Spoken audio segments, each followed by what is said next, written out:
All right, San Diego and Southern California, what's going on? It's hour one of Jon and Jim. It is a Monday afternoon, and that is exactly how you would hope that December would start here. That is a good continuation of what played out this weekend in San Diego sports. All right, Jon and Jim with you for the next 4 hours. Will Brinson will join us in the 4 o'clock hour. We'll talk about this weekend in the NFL. Get ready for Monday Night Football as well. All right, if you are watching on YouTube, Jim is on the road. Jim's gonna be on the road here for this show. He's actually been on the road all week long. So Jim's on the road, and it kind of sounds like we're in different buildings because we are in different buildings. So first of all, how was your Thanksgiving, man? Good to see you, even though I haven't seen you for a week, and I see you right now on YouTube. No, it was fantastic. It was a little stressful, but it was a good Thanksgiving. So yeah, it's a little weird doing this show now, kind of on different, planes here, but hey, we'll get through it. All right. So I hope everyone had a great Thanksgiving. Let's start with what we've all been thinking about over the last 24, 48 hours, that it was not the weekend we were hoping for. And it's so like San Diego quintessential, we're quintessential San Diego, that we had SDFC. They were hosting the Western Conference final to get to the MLS Cup, and it did not go well. It did not go well at all. We had San Diego State on the road at New Mexico. I called it all week like the New Mexico Super Bowl. I knew it would be hard. San Diego State certainly had chances to win this game. They didn't win the game. As a result, they don't make the Mountain West Championship game. There's a 4-way tie atop the Mountain West. Boise State and UNLV. San Diego State combined to go 1-0 against those teams. They beat Boise. They didn't play UNLV, but the Aztecs on the outside looking in. So, Jim, we had so many hopes heading into this weekend. SDFC trying to get to an MLS Cup. San Diego State trying to continue this 3-9 to 9-3 turnaround. It did not go the way we had hoped for, and now we kind of pick up the pieces on the other side on this Monday. Yeah, it's one of those things where everything this past weekend went horribly wrong for San Diego sports. You had Friday night, or no, was it? Yeah, it was Friday, right? That was their Friday afternoon, excuse me. Friday afternoon, yeah. And the double overtime loss. On the road, you had New Mexico storm the field. Like, what? What are we doing? And, the final pass of the game sailing out of bounds. Now you have to go to a tiebreaker that the computers will decide for the Mountain West title game. Of course, San Diego State doesn't get selected. Once again, it's Boise State and UNLV. Shocker. And then you get to Saturday night for the Western Conference Finals for SDFC. And before I could even turn the game on, they're already down 1-0. And then immediately in the 11th minute, Vancouver scores again. SDFC goes down 2-0. And then right before the end of the half, Vancouver scores again. The first time all year long that SDFC was trailing 3-0 at home in a half, at least the first half. And that was night. I know that Chucky scored a goal in the second half there, got the crowd going, but it was too little too late. And it just, once again, I was thinking in the back of my head, and I got a lot of people that commented on my social media when I said it, SDFC has now officially been initiated into San Diego sports, because whenever there's a team, it feels like that has the upper hand, home field, they're the best team in the league. When it comes to the biggest game of the year, right before either the championship or to get to the championship, they lay an egg. And I'm not saying that SDFC laid an egg, but even Mike Ibarra after the game said they didn't play their best match. And if you watch that game, they did not play well. It was just a brutal end to what was just a fantastic, and that's an understatement, by the way, fantastic season for SDFC. Yeah, it's interesting. I agree with everything you said. It's like whenever a season comes to an end, there's always like, oh, what could have been, at least in San Diego, because there's never been that, exclamation point type season for any team. And I'm with you. It doesn't take away from what SDFC did, but it also doesn't set you up for the way it played out. I mean, you've got 35,000 people in this building expecting a celebration, hoping to get to the MLS Cup. Now, we knew it was going to be Miami because Miami won earlier in the day. Right. But still, it's like a coronation. It's like you're at home. You've had this unbelievable season, and it did not start well. And to your point, on the way they parallel each other is that San Diego State went down immediately against New Mexico. Now, San Diego State got back into the game. They trailed 10-0 on Friday afternoon. They then took a lead. And honestly, Like, what would you prefer? Would you prefer the way SDFC lost? To your point, let's be honest. Was anyone thinking at 3-0? Oh, they got it in the bag, man. They're going to win this thing 4-3. I mean, everyone knew it was over. San Diego State was inches away from winning throughout the course of the second half. They led at the half, 14-10. They had an interception to start the fourth quarter that was called back because of penalty. Don't get me started.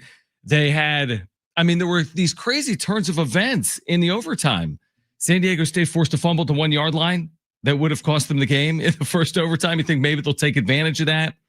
Second overtime, they had a 1st and goal from the 10, a chance to score a touchdown to tie it, and a 2-point conversion away from winning it. And then they went backwards to finish the game. So I don't know what was crueler or what hurts the most, but they both hurt because San Diego State, great year. To your point about SDFC, I think you go from 3-9 to 9-3. That's a great year. But you don't get the end result you're looking for. And with SDFC, great year. But just, again, I don't think anyone went into that match like, hey, I hope we don't, we're not going to win this thing. It's still been great. You're still hopeful heading in. And unfortunately, it was disappointment in both games. Yeah. And to the ending of that San Diego State game, there's 3 false starts. I mean, those were like, I get it, letter of the law, but some of them. What even happened on 2 of them? Like the official was like holding the ball twice. I didn't see where the false start was. And on television, they're like, oh, yeah, I'm like, where's the false start? I don't know. It would have mattered if there was no false start. Maybe not. But at the end of the day, when you're 3rd and goal from the 30, it's like, good luck, dude. It's our 4th and goal from the 30. It's not gonna happen for you. It's a bummer how basically their hopes for making a Mountain West Conference title game came down to the computers. Now, they have no one to blame but themselves because they controlled their own destiny and all they had to do was win and they're in. So then they would take out the computers as a factor. But at the same time, I mean, that's just the worst way to lose out on making the conference title game is the thing was decided by computers and the team that you beat this year is in the game and hosting it. Like what?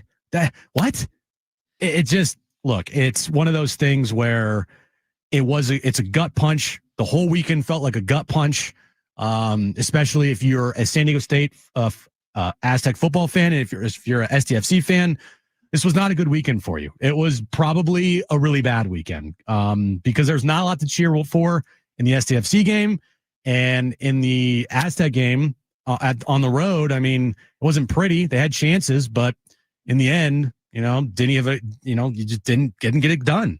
Yeah, what sucked about the Aztecs, to your point about the computers, and you're right. I mean, they could have won. They could have won the game. I don't know if you saw Sean Lewis's statement. He didn't blame computers. Like he said, like we're gonna, move on, so to speak. We'll be better off for it. But like I spent like 24 straight hours just crunching the numbers. Exactly. Like, hey, can they, maybe they're, I have never even looked at football metrics in my entire career. I spent all day looking at basketball metrics. I didn't even know football metrics existed. Metrics unlocked for you. And there I am watching like Sports Source behind a paywall and KPI Plus and FPI and like Connolly. I'm like, what is it? So they went into the weekend in really good positioning. Well, it turns out if you lose one of your 12 games, it's impactful. Like, it's not like basketball where if you lose your 30th game, that's only 3% of the sample size. When you lose your 12th game in football, it's still like 8% of the sample size. So you take an 8% swing, and that was the reason that I guess UNLV was above them. And explain Boise it to me, State. I have no idea why. I don't know. I can't explain. Dude, I'm sitting there watching. I don't know if I'm watching Nevada and UNLV from Reno on Saturday night. I'm like, maybe Nevada will beat UNLV. Maybe not. Okay. They were down like 28-0 in the first quarter. So it was just like, honestly, dude, if we're doing a podcast right now and not a radio show, you know me, I've rarely cursed, but I'd be cursing because it's just like, it's tough because in both, there's 2 examples where it's like the expectations for the Aztecs heading into the year were not to go to the Mountain West Championship game. The expectations for SDFC heading into the year were not to go to the MLS Cup. But there you are with a carrot right in front of you, or with Lucy having the football right in front of you, and it's pulled away in kind of the cruelest fashion because there was so much to play for in both instances. Yeah, that's exactly how I feel. If you are looking at the end of these 2 teams' seasons with the mindset of what it was before the season started, which was what you just said, expected to finish last in MLS, expected to win 4 games, maybe. Then you're looking at these 2 seasons and you look at Friday and Saturday night and you're not upset. You're happy. You're thrilled. You're like, wow, completely exceeded expectations. They have great, bright futures, it seems, and you're excited. But if you're on the roller coaster throughout the entirety of the year and you get to Friday and Saturday and you're so close, there's nothing other to feel than like, I don't know, disappointment. It's a weird thing to say because both these teams, like I said, weren't picked to really do anything this upcoming year. But when you get so close and then you have SDFC lay an egg and then you have the Aztecs, losing double overtime, I don't know how you could feel anything other than like somewhat disappointment. You can also feel, happiness and like, wow, that was a great ride. But you're so close and you're like, I feel like for SDFC more than the Aztecs, because SDFC, we don't know the future. We don't know what the future is going to look like for this club. We don't know if this is an outlier season or if this is the expectation going forward and this is what they're going to be. I feel like with the Aztecs, there's going to be more opportunities to get into now a Pac-12 title game, but it just feels like, like you're so close and you don't get there, and SDFC was out of the match really quickly. And yeah, it's a disappointment. It's a huge disappointment. We'd love to hear from you. If you want to weigh in your thoughts on either SDFC or SDSU, you can call us 877-767-4760, or you can text us 70470. Start your message with the word team. We'll hear from both of the head coaches on the other side. Mikey Forrest on the loss for SDFC at Snapdragon. Sean Lewis's opening statement after losing in Albuquerque to New Mexico on Friday afternoon. Plus, does Mason Miller want to be a starter for the Padres? We'll discuss later this hour. Jon and Jim, San Diego Sports 760, live on the iHeartRadio app.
is you didn't have to rely on some crazy scenario to happen to get into the Mountain West Conference title game, right? You didn't have to worry about that at all. All you had to do was win, and you're in. And they didn't accomplish that, and they were so close. And that's what makes it even tougher is they didn't get blown out. They had opportunities to win this game, and they just didn't get it done. Yeah, I mean, they were so close. And this was a crazy scene and a wild game. It really was. It was a crazy scene and a wild game. And give New Mexico credit. And San Diego State, it's one of those games you're going to wish you had back because there were certainly opportunities for the Aztecs to win this game and host the Mountain West Championship this weekend. Remember what we talked about last week? Hey, where's SDFC going to play the MLS Cup? Where's San Diego State going to play the Mountain West Championship? They're both going to be potentially in the same city, same weekend. Can't both use Snapdragon Stadium. And now SDFC, again, they weren't going to host either way because of Miami. Right. And then SDSU, obviously no longer in the game because of what played out on Friday afternoon. Sports, dude. Brutal. Don't you hate And it's just it's of course, right? Of course. I mean, it's very, It's very San Diego. It's what we do. It's what we do. Unfortunately. All right. On the other side, Mason Miller. Here's something that'll cheer you up. Mason Miller starting for the Padres in the World Series in 2026. I don't know about that, but does Mason Miller want to start as opposed to come out of the bullpen or be the Padres closer in 2026? That's on the other side. Plus, where is AJ Preller in terms of an extension? And where is AJ Preller? Stay with us, Jon and Jim, San Diego Sports 760 and live on the iHeartRadio app.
All right, this update is brought to you by the West Automotive Group. We'll start With SDFC, their season is officially over. They lost to Vancouver this past Saturday night, 3-1 in the Western Conference Finals. The MLS Cup will be Vancouver versus Miami. The Mountain West Conference title game will not feature San Diego State, as once again, Boise State and UNLV will face off in the Mountain West Conference title game. And of course, it will be at Boise State. Lane Kiffin is officially the new head coach at LSU, signing a 7-year, $90 million contract.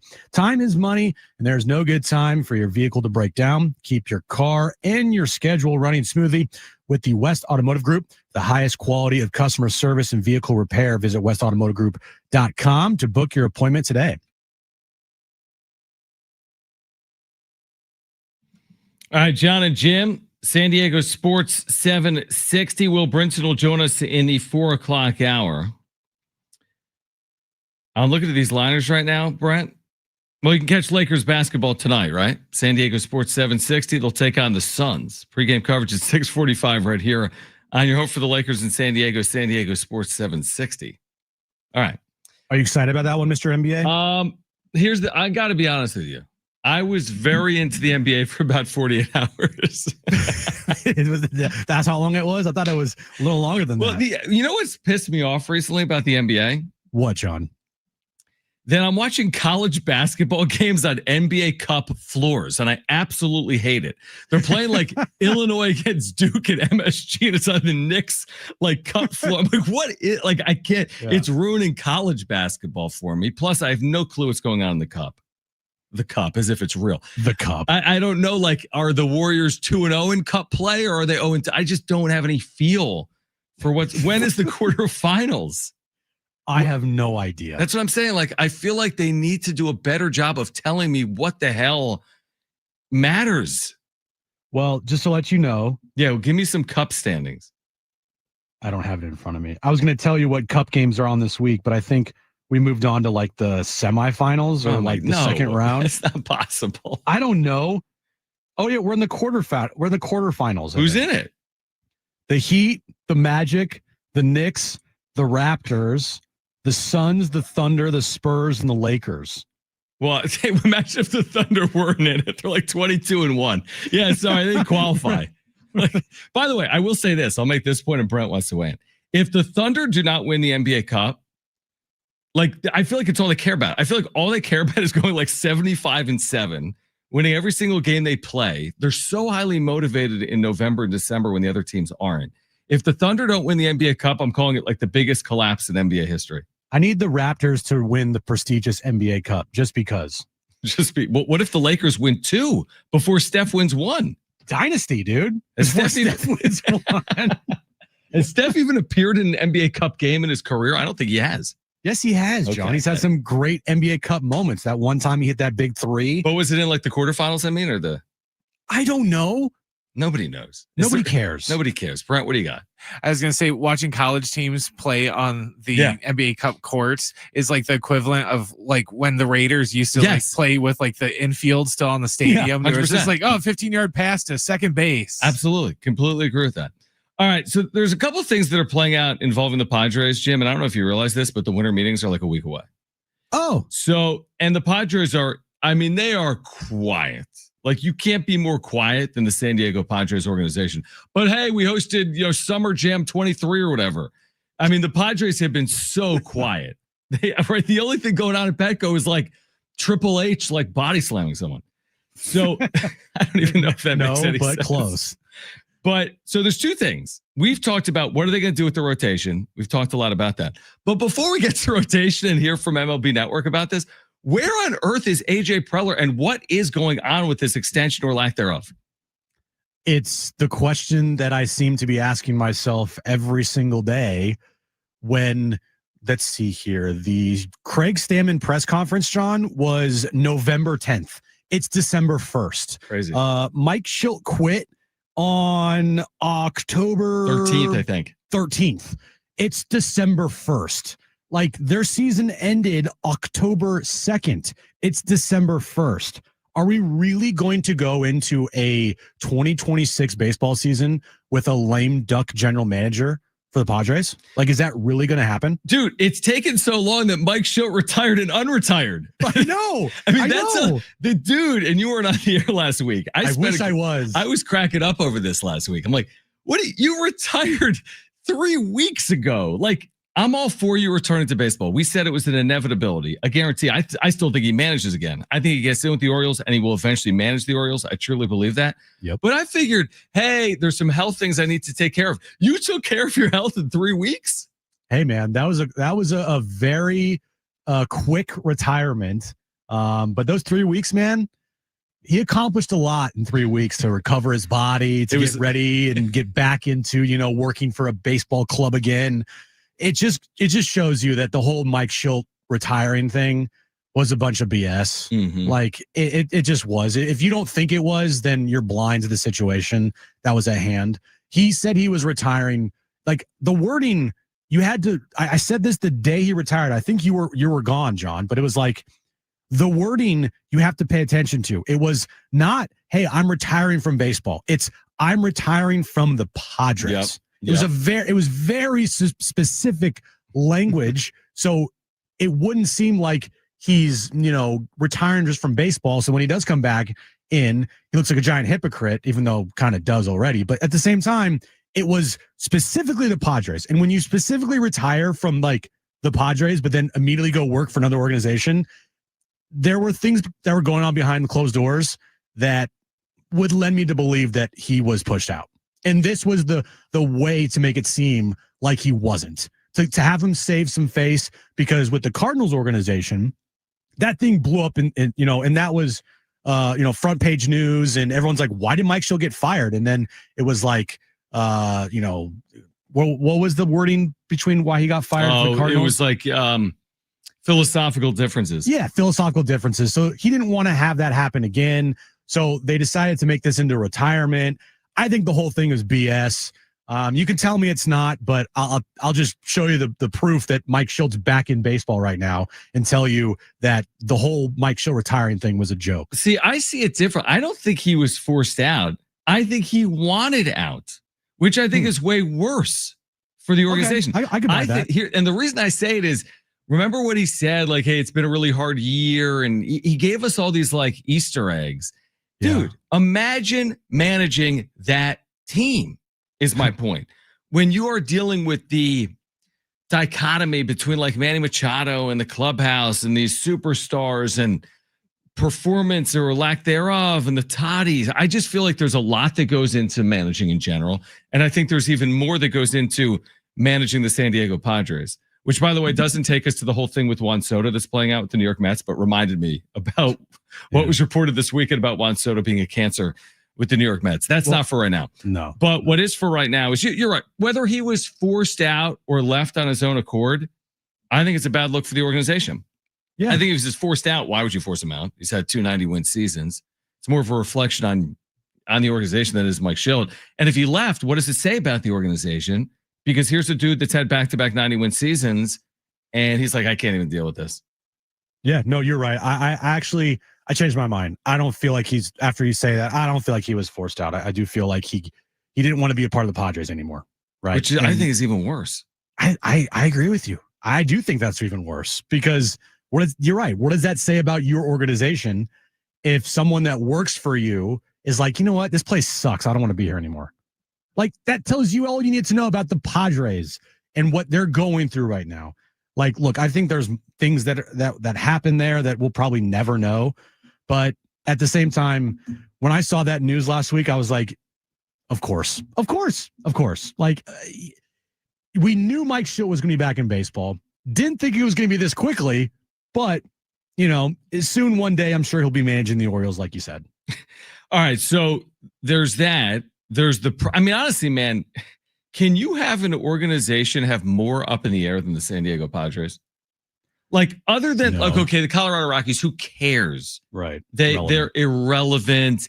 They hire like the Cleveland Browns player development director. You know what I mean? Like, they do things unconventionally. Who cares about the Colorado Rockies? But you've got exploring a sale. You have new manager. You have a GM that nobody knows what's going on with his future. You have no clue what's going on with their revenue or whatever they're going to spend this offseason. Just dude, there is a ton there. There is just a ton there, and none of it is really good. I mean, you say the sell of the team. I said, yeah, exploring a sell of the team. Yeah, I mean, none of it is good. Now, is Mason Miller going to save them by throwing 210 innings and winning 23 games for them next year? And win the Cy Young? Maybe not though. Okay, let's listen in. This is MLB Network. This is Dan Plesac, MLB TV, with Robert Flores on should Mason Miller be a starter. Listen to this. And this is Mason Miller. Now, we were at Citi Field during a game prior to for the Padres and the Mets, and there was whispers around the Padres thinking, you know what, Mason Miller, they might try him as a starter next year. What do you make of this possibility? Mason Miller with that electric stuff as a starter for the Padres. I do know this. I've talked to enough people that have talked about Mason Miller. It's something he wants to do. He would love to be a starting pitcher. And when you throw 98 to 101 like he does, and I thought when they acquired him, that being the Padres, he was about as unhittable as you could get the last couple of weeks this season. Nasty slider. He has a changeup that he didn't use that much coming out of the bullpen. I'm sure he'd like to explore adding that third pitch. So if you're 98 to 102, with a nasty slider, and it would give him time to work on that changeup. And he, along like Helsley, if you make this decision, this is what the Padres want to do, you could give him ample time where he could adjust his workouts and be ready to do this. You saw the starting options there, so potentially there's a need. But if you look at the bullpen options, remember, Robert Suarez is a free agent. He decided to opt out. So there's this other layer, Dan, of, well, we have needs in the bullpen, but also in the rotation. Yeah, what do you think? It's going to be a really good idea, I think, for Mason Miller and the Padres until opening day when they have a 4-2 lead in the ninth inning, and Mason Miller sitting on the bench and not having that big right arm out that bullpen. Yes. You do know this. One thing you do know for certain. He has the stuff to close. He's been a really successful closer.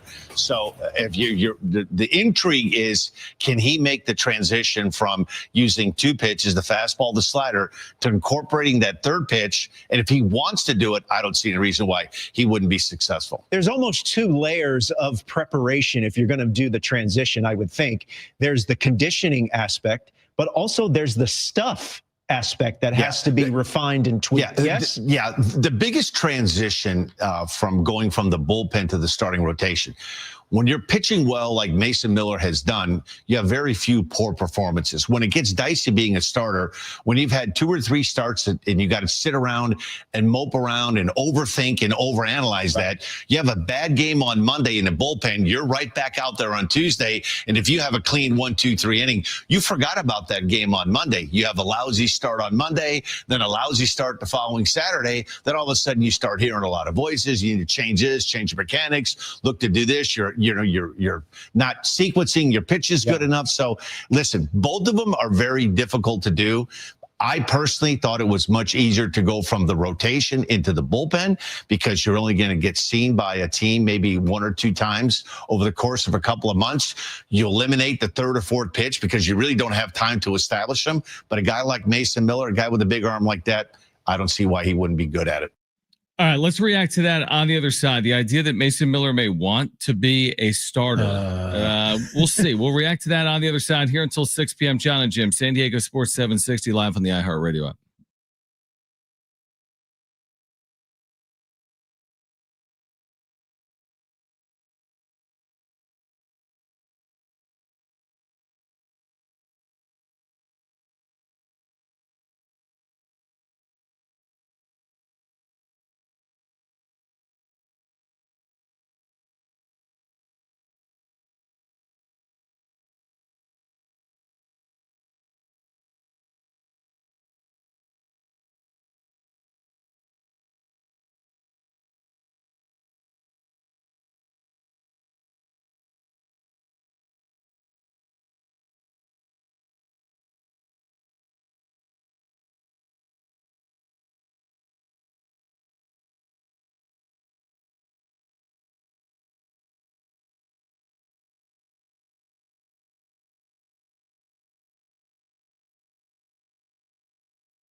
All right, tomorrow at 6, we do have a special edition, San Diego Sports 760 presenting SDFC Midweek Live. You're going to hear from Mikey Varas after that Western Conference Finals loss at Snapdragon. Interviews with players and coaches. You'll find out the latest on the club heading into the offseason. SDFC Midweek Live tomorrow at 6 on your home for SDFC, San Diego Sports 760. All right, Jon and Jim with you. Will Brinson will join us coming up at 4:30. We just heard a nice breakdown there about Mason Miller from MLB Network, Jim. What's your takeaway about this idea that he may want to start, potentially? Not come out of the bullpen, but he would want to start. Do we know that, though? I don't know if it was kind of slid in there, right? Like, do we know that Mason Miller wants to do it?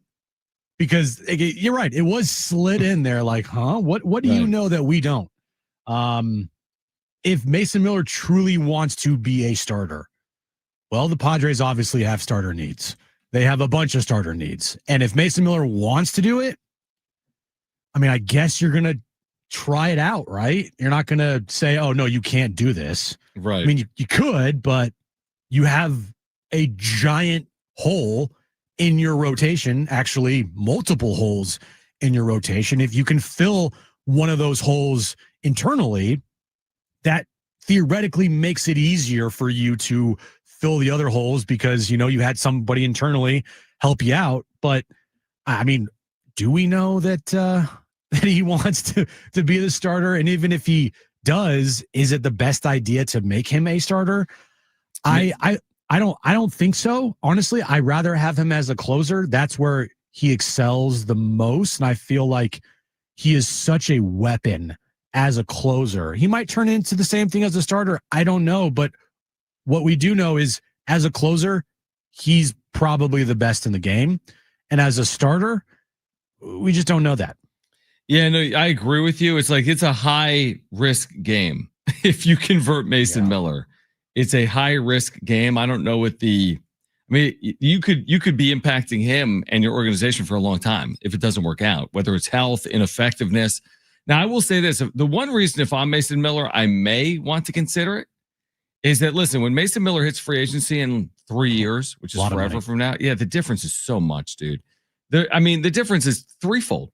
You could be the best closer in the game. Maybe I'm making it up. It's, a total deal nearing $100 million, where you could be the best starter in the game and you're getting a deal over $300 million.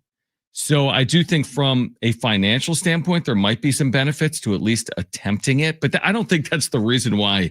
If that's your reason for doing something, that's a bad reason to do it. I doubt he's going into it like, well, I'd rather close, but I could earn $280 if I start, and I could only earn $80 if I come out of the bullpen. I doubt that's really the conversation from Mason Miller's perspective. And for the organization, is the organization comfortable with doing something that could be very detrimental? Because if you try to stretch this guy out and it doesn't work, I don't know what the other side looks like.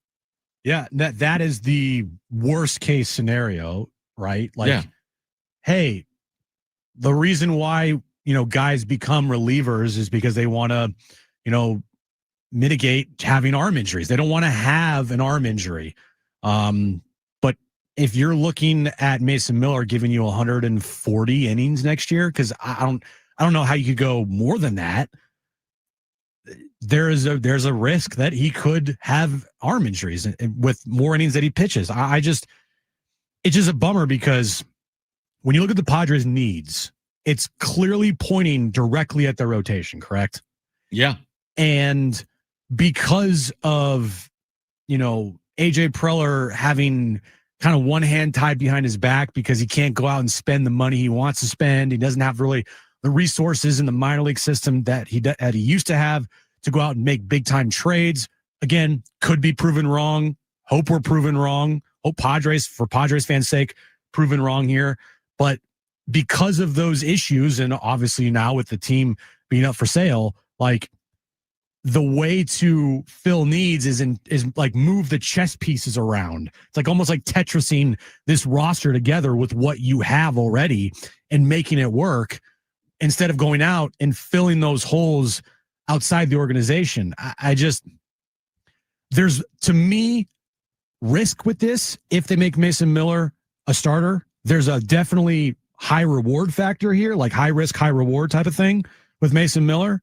But I feel like I just be holding my breath watching him pitch every night or every fifth day, excuse me, hoping that, he doesn't sustain an arm injury or something like that. The more we talk about it, Jim, the more I wouldn't do it.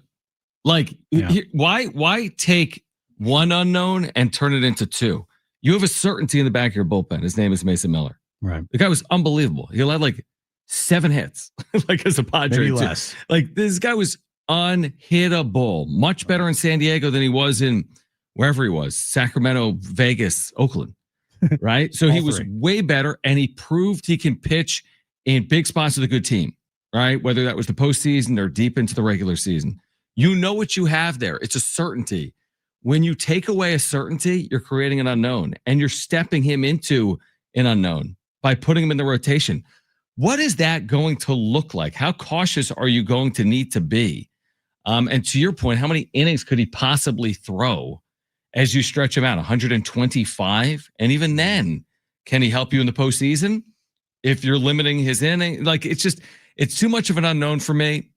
I would prefer trade candidates, free agency, internal options before I look to guys like Mason Miller and Adrian Morejon. But I think they'll do it. I think they'll ask one of those two pitchers, or I think they'll at least consider making one of those two pitchers starters in 2026. I do too. I think one of those two starters, or excuse me, relievers, Morejon or Miller, is going to be in the rotation next year. And it's not because they think it's a great idea. I think it's mostly because they have a need and they don't have the resources to go out and fill those needs like, they want to, right? That's what makes it frustrating is they're not doing it because they're like, oh, this is a great idea, right? They're doing it mostly because they don't have the resources to go out and fill the rotation through free agency and through trades. I mean, they might, but to get a top line starter or to get a starter of the caliber of Michael King or Dylan Cease to fill the rotation, well, guess what? That's going to cost you a lot of money. We saw what Dylan Cease got. The going rate for starting pitchers this offseason, my guess is going to be very, very high. And with Dylan Cease getting 7 for 210, goodbye, Michael King. So this is, I feel like, not we have this master plan that we're going to put into place. No, it's probably because we don't have another option. Like, we have to do this type of thing. Yeah, great call, by the way. We talked about this a little bit last week on King. I mean, the Cease thing, well, nobody should give him $210 million for 7 years. The issue is it now slots pitchers behind him, including guys like Michael King. If you had any hope of retaining King, you no longer do after Dylan Cease gets 7 years and $210 million. We'll talk more about the Padres offseason plans, whatever they are. Plus, on the other side, I have 2 words for you, Jim. What? Lane Kiffin. Oh. And that's next. Jon and Jim, San Diego Sports 760, and live on the iHeartRadio app.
All right, this update is brought to you by the West Automotive Group. We'll start with SDFC as their season is officially over as they lost in the Western Conference Finals to Vancouver this past Saturday night, 3-1. The MLS Cup final is set. It will be Vancouver at Miami. The Mountain West title game is also set and will not feature San Diego State, as once again Boise State and UNLV will face off in the title game at Boise. And moving over to college football, we'll talk about this coming up next year. Lane Kiffin, officially the new head coach at LSU, signing a 7-year, $90 million contract. Time is money. There's no good time for your vehicle to break down. Keep your car and your schedule running smoothly with the West Automotive Group. The highest quality of customer service and vehicle repair. Visit westautomotivegroup.com to book your appointment today. It's Jon and Jim.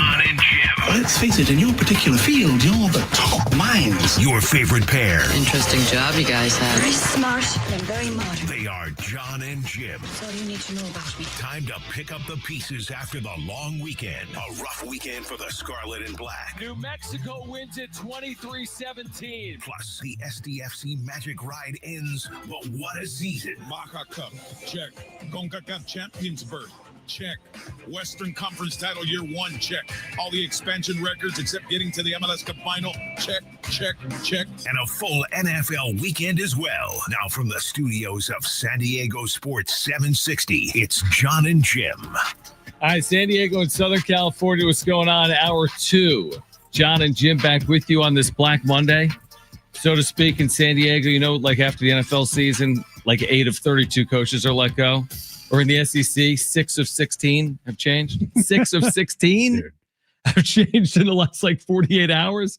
So this is a bit of a Black Monday, obviously, in San Diego. SDFC out, SDSU not in the Mountain West title game. They will have a bowl game. Let's just touch on that for 1 second. Not SDFC and SDSU, because we'll continue to do that over the next 3 hours. But Lane Kiffin, the idea of Black Monday, the changes happening right now in college football. It has been an insane story to watch. I mean, I know Jim loves the social media aspect of sports, which I do as well, but you're more dialed in than I am. But watching SEC Twitter rivals anything in sports. If you have watched this play out with Lane Kiffin, the SEC, Ole Miss fans, LSU fans, Florida fans in there as well, has this not been truly unbelievable to watch play out? It's a different world. It's a completely different world. I can't really speak on it because I don't obviously experience it every day. I'm not involved in rooting for any SEC team. Yep. But just putting my foot into the SEC Twitter water, and I'm like, oh my gosh, it is as cutthroat as you could ever imagine. The things that are happening are things that movie script writers would not even write. The Lane Kiffin, gets on a jet to go to Baton Rouge. You have all these Ole Miss fans flipping him off, telling him to F off at the airport. You have the Ole Miss AD putting Lane Kiffin's suits on the street. It's madness. And how quickly everything moves is, I think, the part that that shocks me, but it shouldn't shock me because this is how the SEC and college football coaching carousel works. One day you're coaching a team in the Egg Bowl, and the next day you're in Baton Rouge and you're the LSU head coach and you're meeting with the #1 recruit in the country. It's just how crazy, how fast it goes. Dude, he is really, though, the definition of a vagabond. He's always on the move. Tennessee for a year. Now, Ole Miss, he somehow was there 6 years. Ask yourself this. If you were ever in his shoes, do you want to be remembered with a statue and as a legend? Or do you want to be hated for forever? Now, it's Oxford, Mississippi. It's not Los Angeles or San Diego or Philadelphia or New York. So he's going to be despised in Oxford. Guess what? They hate him in Knoxville. He was there for a year and then left. I think he called it a dream job when he took it and left after a year. But I guess let me ask this. Are you really better suited to win at LSU when you're going 12-0 at Ole Miss? Are you really more prepared? Are you in a better spot to win at LSU than you are at Ole Miss when all these schools have money? all these schools have resources. You're the reason why Ole Miss is winning. So why not just stay and continue to win at Ole Miss? And you just said it. That's the whole point now. This is not the college football of 15 years ago. If it was 15 years ago, then you got to go. Go to LSU right now. Like, of course. But the money aspect of it, just for him alone, I don't know what he was getting paid at Ole Miss. It wasn't what he's getting paid at LSU. But still, I mean, I think you could live off of a $50 million contract instead of a $90 million in Mississippi, you think? Right. You think, right? But it's all about NIL now. And the fact that Ole Miss has money, LSU has money, Alabama, like Florida, they all have money. You're not going to a place with, insanely better resources. Do they have better resources at LSU? Is LSU a better job at the end of the day? Definitely. Yeah, it is. But you could, as you said, John, and as it's been proven this year, you could win at a high level at Ole Miss. You can go to the College Football Playoff every year at Ole Miss. You have money. You're not strapped for money at Ole Miss. You can win there.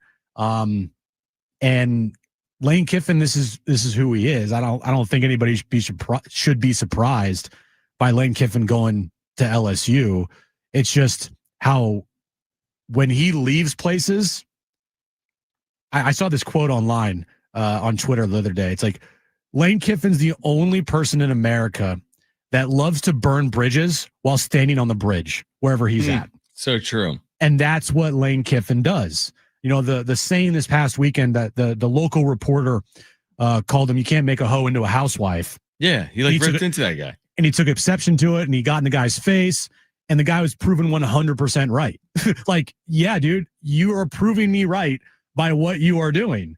And that's just who Lane Kiffin is. And now he goes to a place with way more pressure to win. Ole Miss, he had a cush job. He had the NIL money. He was getting paid millions of dollars to coach there and win at a high level. And now he's going to LSU. And if they go 7-5 next year, people are going to want to fire him already. And LSU had already went through this whole thing with a buyout for Chip Kelly of $54, I believe, $54 million. Well, Lane Kiffin's buyout, John, I'm sure you saw this, is $70 million. And didn't they just say they didn't want to do what they did with Chip Kelly again? Well, they literally just did it with Lane Kiffin, but at $16 million more. It is none of crazy. It makes any sense. But let me say this. To your point, Ed Orgeron was fired after winning a national championship a year later. Right. Lane Kiffin will be fired. He will be fired. But here's the other thing that we haven't even mentioned in 7 minutes of talking about it. In what other sports you leave your team when you have a chance to win a championship?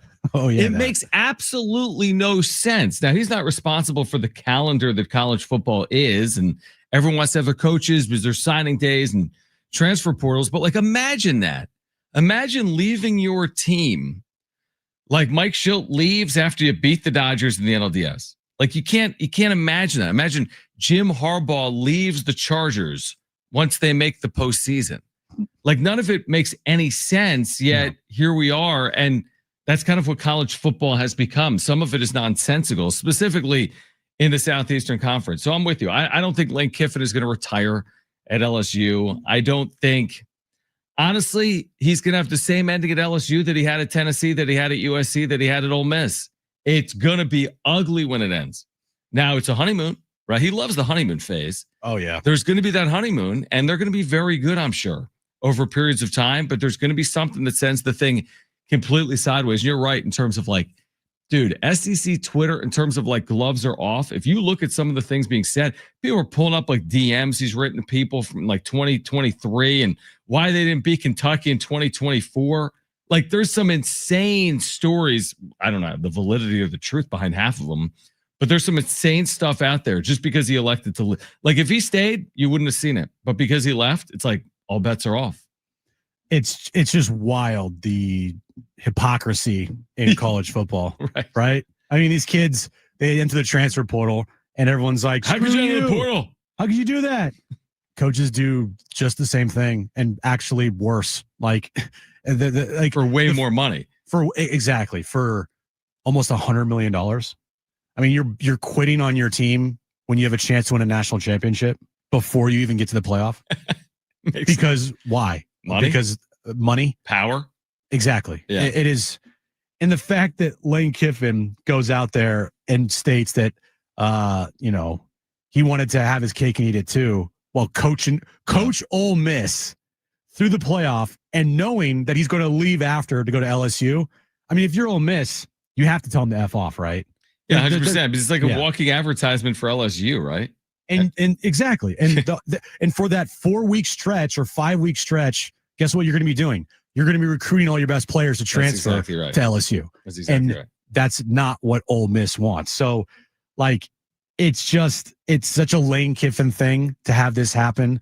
I love the drama. It's fantastic. It's fascinating. I couldn't get enough of it this weekend. I mean, the picture that I saw of his clothes on the street I was dying. That was hilarious. That was the best tweet of the weekend. It was amazing. Did you see what he said today? Now, he just spoke to the media within the hour. He said that Ole Miss fans tried to 3 times drive him off the road on the way to the airport.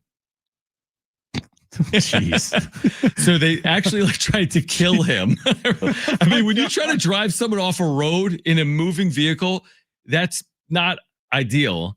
And then you saw what they were saying as people were getting on the plane.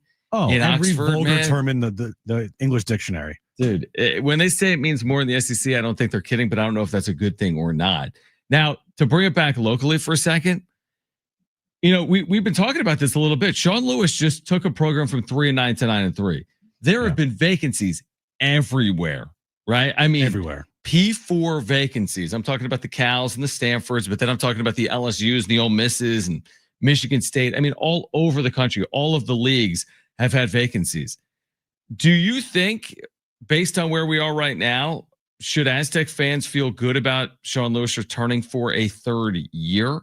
It's like you kind of have to be careful what you say because things happen so quickly, to your point. Not that this is an LSU situation, but you kind of never really know until you know. What do you think heading into next year? Dude, no clue. It's college football. The coaching carousel in college football, as we were reminded by it with the Lane Kiffin situation here from Ole Miss to LSU, you one day could say that you're going to stay and the next day you're on a flight to wherever, right? Like it changes so quickly. I don't know. Is there a drop dead date for the coaching carousel before they all have to be filled pretty much? Yeah, they're all getting fit. It's the next probably few days, right? You look at these jobs, look at this movement. It's all happening right now. The BYU head coach is about to go to Penn State. Yeah, exactly. So then that opens BYU. So it's always a bit of a carousel element to it. But yeah, I mean, it probably ends by and large in the next handful of days.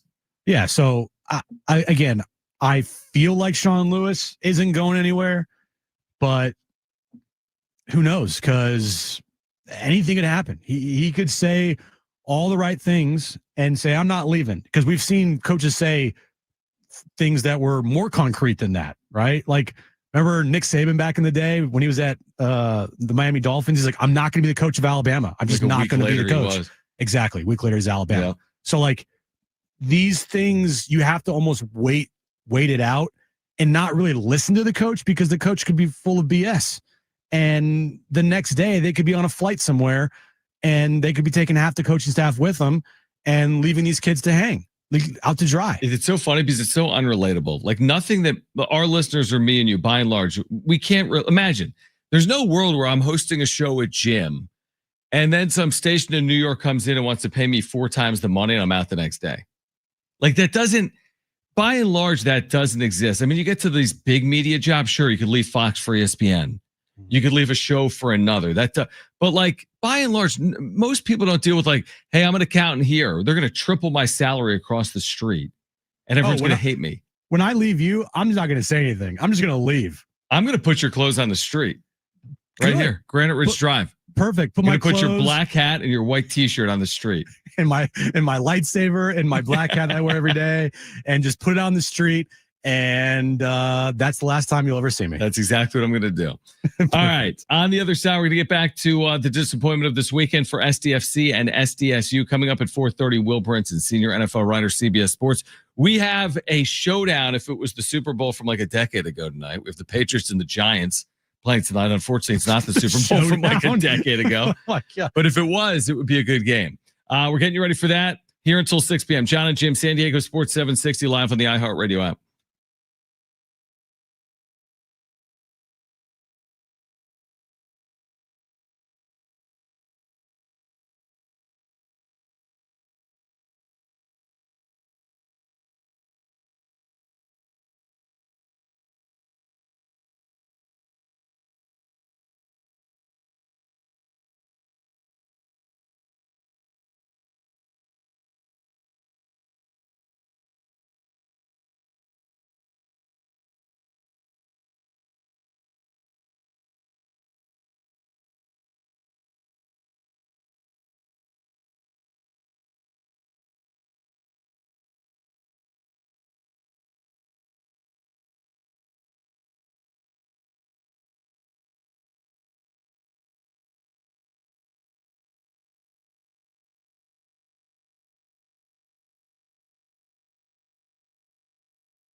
All right, Jon and Jim, Will Brinson will join us coming up at 4:30, getting you ready for, I think I did refer to it as a showdown between the Patriots and the Giants. 10-2 against 2-10. Let's get better than that.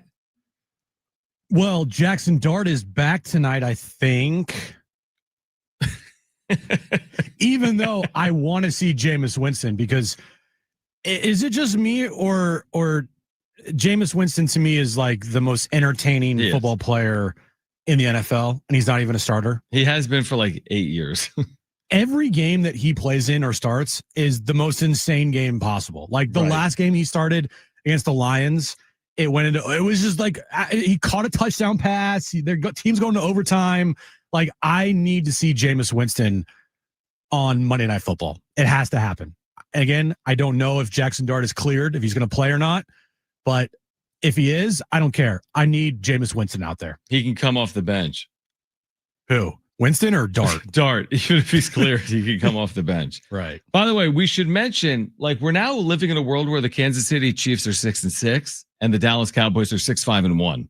After the Cowboys beat the Chiefs, we're also living in a world where the Bears are in first place in the NFC. Bears are in first place. I mean, there's some interesting stuff going on. I mean, you just look at these standings, like, it's going to take, I looked at it earlier today on both the NFC and the AFC. I mean, there's some teams that have serious work to do on the outside looking in, including the Chiefs. I mean, the Cowboys, even with their win, have some work to do. But we're like, this is an interesting time right now. I mean, are the Chiefs going to make the postseason at 6-6 and multiple games back? It's becoming more and more unlikely, like by the week, isn't it?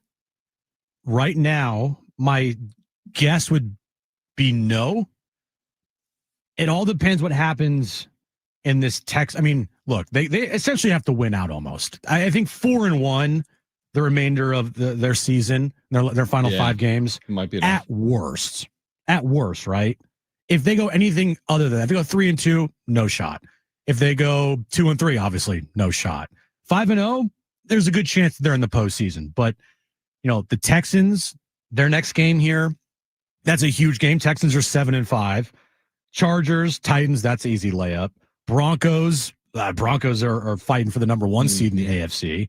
And then Raiders is an easy layup. Those are 2 wins right there, Raiders and Titans. But, I mean, Broncos, Chargers, Texans, those aren't going to be easy games. I think we're living in a world, John, where the Kansas City Chiefs probably are going to miss out on the postseason.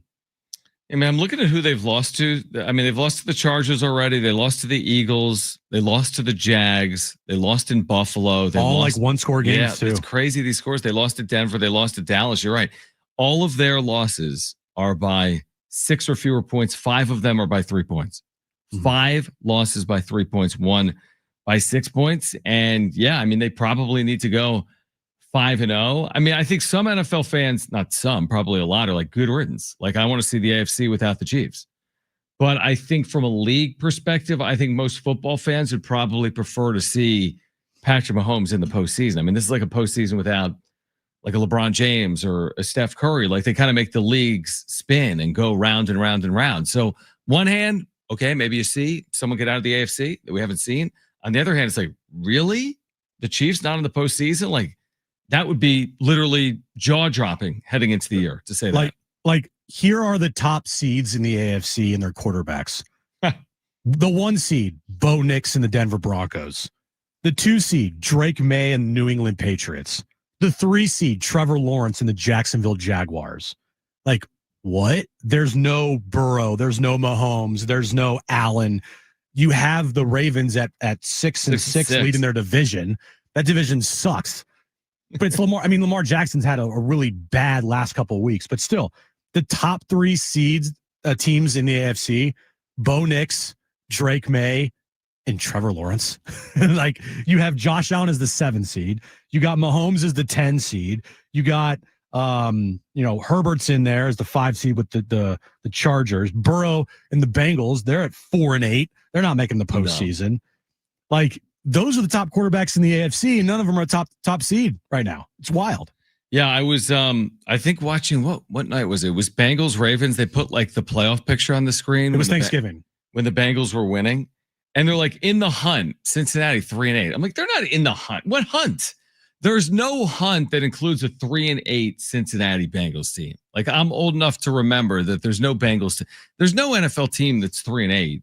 I'm sorry. I don't care if the leader of the division is 6-6. You're not making. You don't believe in the Bengals to win out with Joe Burrow? No, they're not gonna. I don't think they're gonna win out. But yeah, it's a wide open AFC, and I guess the NFC. Honestly, the Philadelphia Eagles are more susceptible as they've been in 3 to 5 years. They're there for the taking in general. Shoot, Detroit has taken a step back in the NFC. So, like, I wouldn't be surprised if, I don't know, some rando got out of the NFC. I'm looking at your San Francisco 49ers, for example. I think the NFC right now, even though they don't have the same records as the Denver Broncos or the Patriots, I'm looking at the NFC as a more complete conference. I think from top to bottom, it's pretty balanced. I mean, the Niners is a 7 seed. Like, okay, they're 9-4. You got the Lions there. Don't count out the Dallas Cowboys yet. Carolina had a huge win over the Rams yesterday. They're 7-6. They're trying to win their division. I mean, it's a pretty wide open NFC, but all these teams, the Bears, the Rams, the Eagles, the Seahawks, the Packers, the Niners, the Lions, you got the Buccaneers. Like, it feels like in the NFC, it's pretty wide open. I mean, you could say the same thing in the AFC as well, because you got teams there that haven't been in there in a long time, and you got quarterbacks that, would be, making their first time appearances in the postseason. But in the NFC, if you told me right now the Seahawks in the Super Bowl, would you be surprised? No, but honestly, because I think the NFC, I wouldn't be surprised. Well, I say I wouldn't be surprised if the Chicago Bears are in the Super Bowl, but I mean, that's still surprising, even with the record. But I'm with you. I think it's open. I think I wouldn't be surprised if the Niners made the Super Bowl. I'm serious when I say it. I wouldn't be surprised. Or if the Eagles make it back to the Super Bowl, or if the Rams made it to the Super Bowl. That might surprise me, man. Honestly, I'd be surprised if the Eagles made the Super Bowl. Dude, like being in Philadelphia, like listening to some sports talk radio last week, is DEFCON 1 here. It is absolutely DEFCON 1. Why? They're 8-4. They're not looking at it with a measured approach. No, they want like their backup running backs to take more snaps than Saquon Barkley. It's that crazy. Makes sense. Yeah, it does. They had an article I saw this morning that I guess the Eagles offensive coordinator got his house egged after they lost on Friday. It's a different world in Philadelphia. This is a different world. It really is. All right. On the other side, let's get back to, again, the weekend in San Diego. Unfortunately, SDFC and SDSU, what it means on the other side. Plus, coming up at 4:30, Will Brinson with more on this weekend in the NFL as we look towards the postseason as well. We're here until 6 p.m. Jon and Jim, San Diego Sports 760 live on the iHeartRadio app.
All right, this update is brought to you by SDGNE. We'll start with SDFC as their season is officially over as they lost to Vancouver this past Saturday night, 3-1. The MLS Cup is officially set. It'll be Vancouver versus Miami. The Mountain West Conference title game is also set and will not feature San Diego State, as once again, it's Boise State hosting UNLV. And moving over to college football, Lane Kiffin officially introduced today as the new LSU head coach, signing a 7-year, $90 million contract. And Monday Night Football tonight, we have the Patriots and the Giants. Did you know that energy demand and prices peak from 4 to 9 p.m.? Take control of your energy use and help save this winter. Use large appliances outside of on-peak hours and unplug devices when not in use. Find more tips and energy-saving tools at stgne.com/simple steps.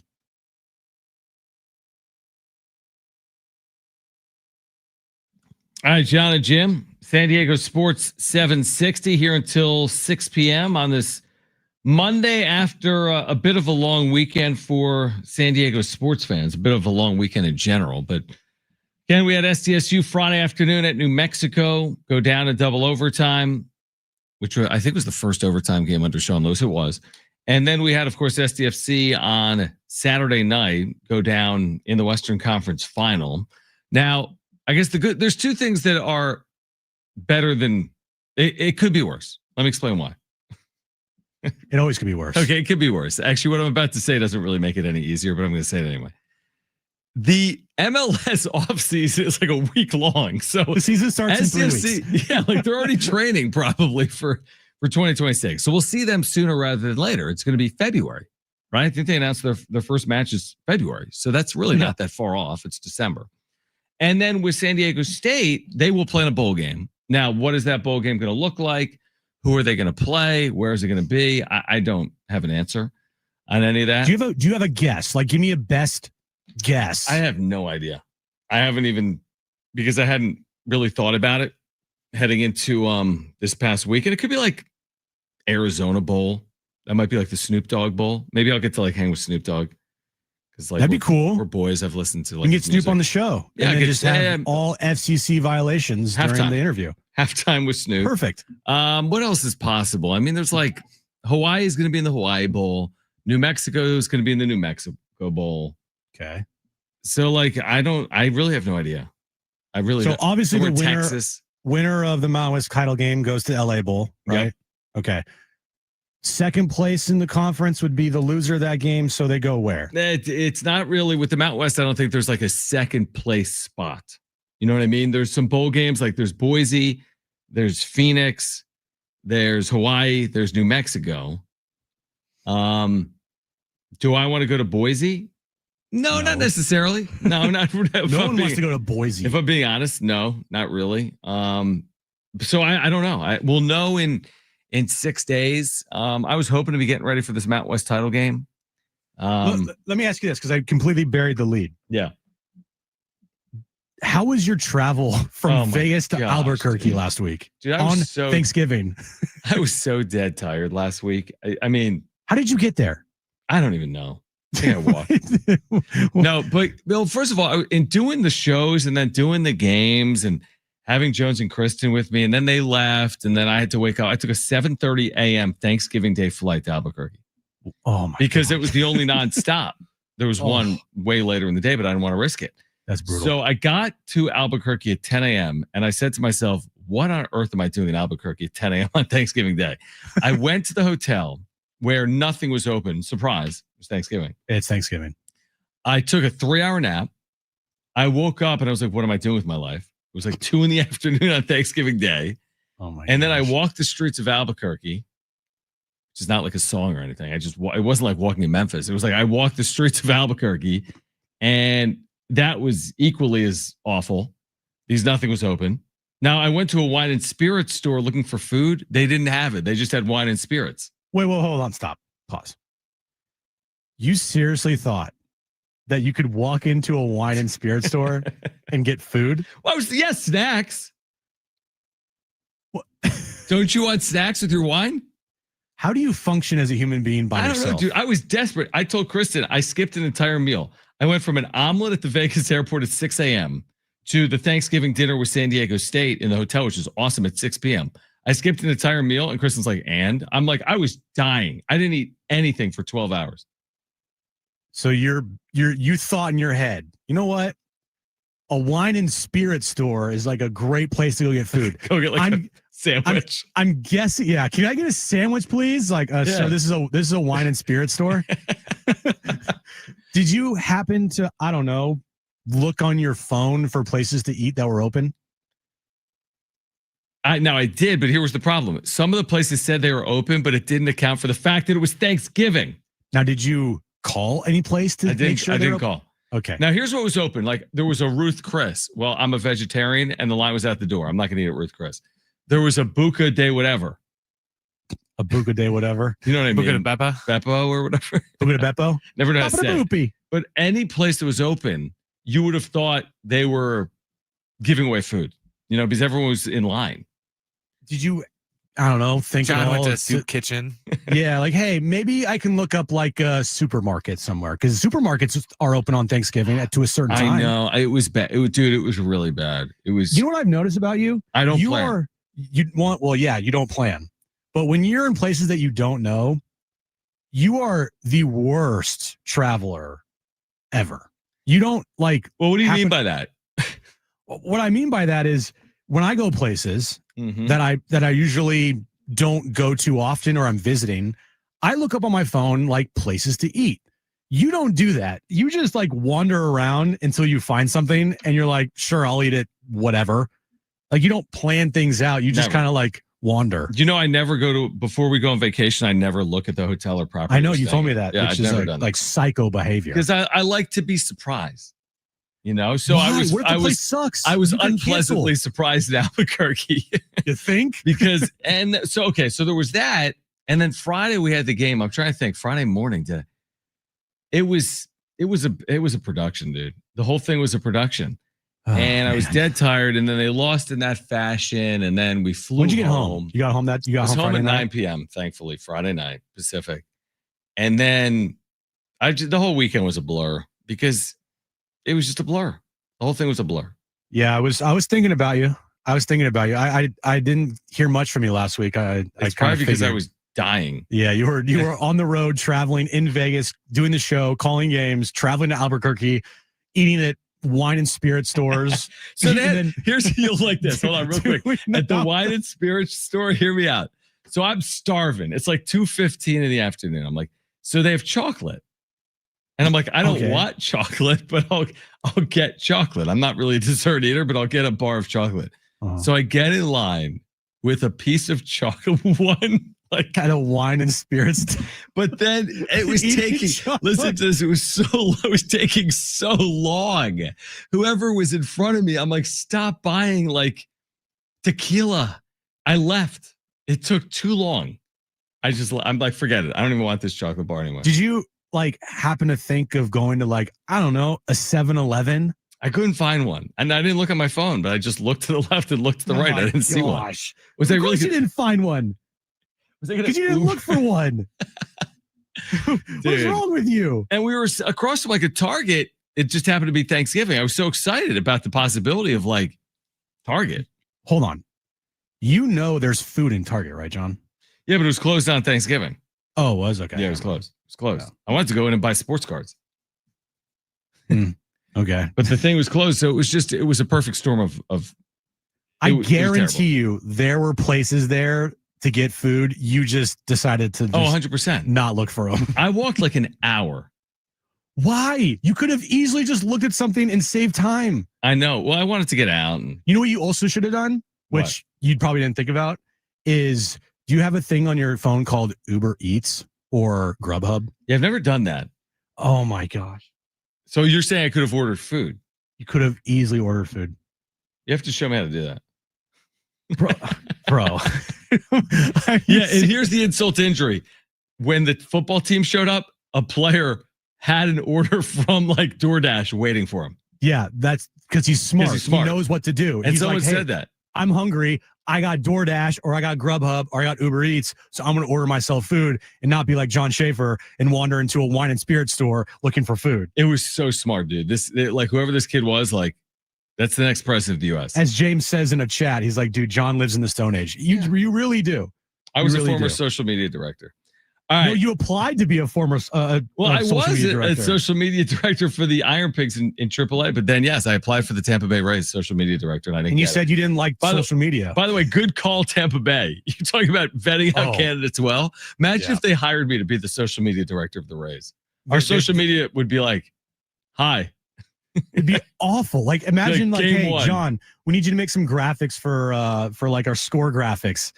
It would be like like a 3-year-old made it. I saw the graphics you made for the show last week. What were you doing? They weren't bad. They were awful. Were they? They were bad, John. All right. On the other side, is that good? The best and worst of the sports weekend. Will Brinson will join us coming up at 4:30. It's Jon and Jim.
All right, Jon and Jim, San Diego Sports 760. We'll get to the wrap coming up. It is also a Monday, which means we have Is That Good? Do we have Is That Good ready to rock and roll?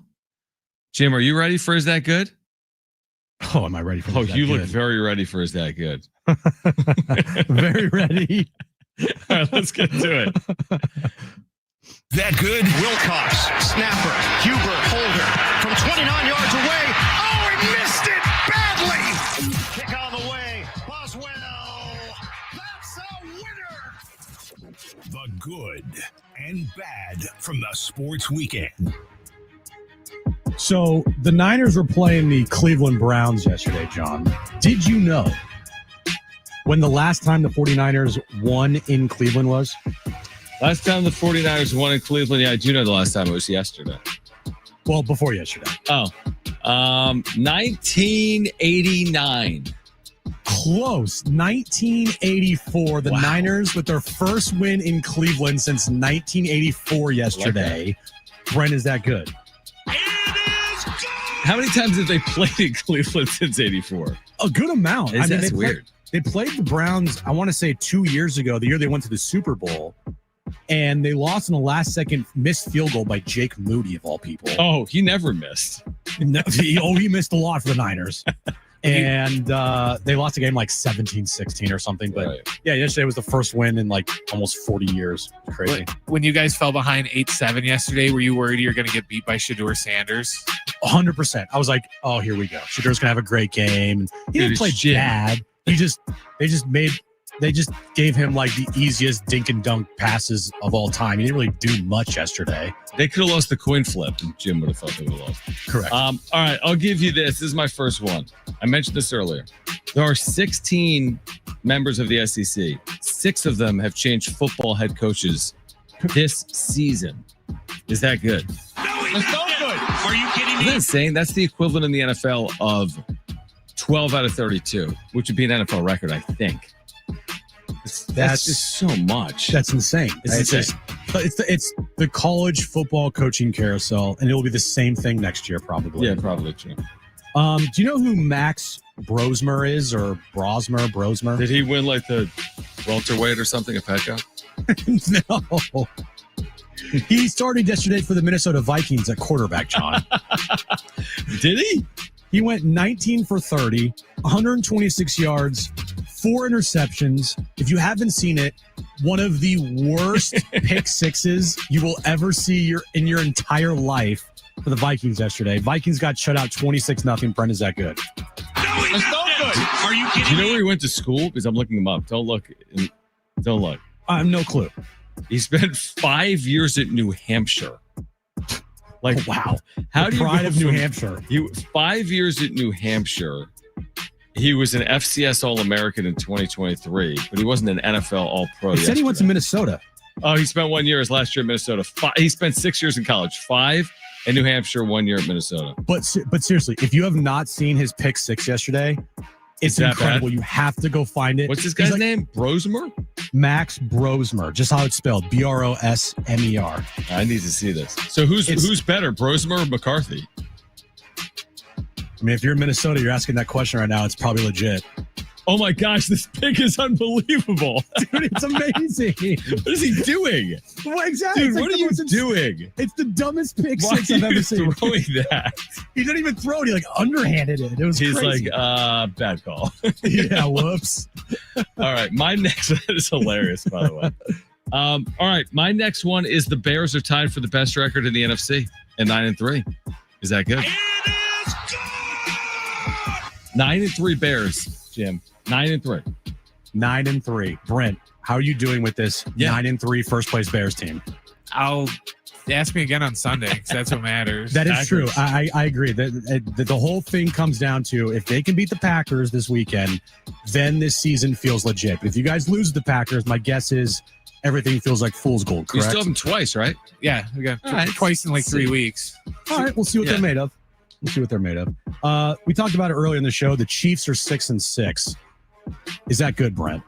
It is good. If you hate the Chiefs, it's good for great. Most football fans.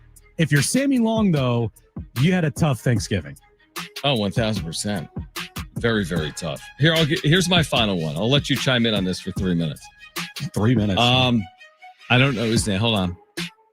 I'm thinking about the guy's name. John Cena had his second to last PLE in San Diego. Is that good? I think it was his last. Whatever. Had his last wrestling. PLE, second to last match. He wrestled for the last time. Is that good? Well, look, if you're talking about this Survivor Series, he had the best match of the night. Why did you delete your tweet? So soft. You're like, I heard it sucked, and then you deleted your tweet. Because I just didn't want to. People like, dude. For some reason, over the week, I had Blue Jays fans just destroy me. I had SDFC fans destroying me. So I just didn't want to get in the WWE crowd. But it was, I heard, not a great Survivor Series. I think the production was great. I think if you went, like, the production of everything was cool. But if you just watch that, I don't know. It wasn't. When you say watch, when you were watching on TV, a serious question. When you were watching, yeah, did you like it from a viewer perspective on television or not? And why? And why not? I thought it was cool because it's Petco Park. Yeah, but forget about that for a second. The storylines, the event itself, if the thing was in Dubai or New Hampshire. Oh, okay. No, I thought it sucked. Interesting. So what did they do wrong? Well, like, what did they miss the mark on specifically? They only had 4 matches. Really, none of the matches had like deep storylines with the matches, other than the John Cena match, which probably had the best storyline, and it was easily the best match of the night. Yeah, I just thought it was plain basic, and overall, a lot of people are saying, like, in the IWC crowd, which is, excuse me, don't worry, they said it was the worst PLE of the year. Like, it just was not good. Now, you don't have to pay, right? Is this all resolved through YouTube and ESPN that you could watch this without having to pay more? I streamed it through a third party. Oh, third party, a.k.a. FBI. FBI, get this man here. LeBron James gift. Right, exactly. Brent, did you watch it? No. Did you go? No. All right.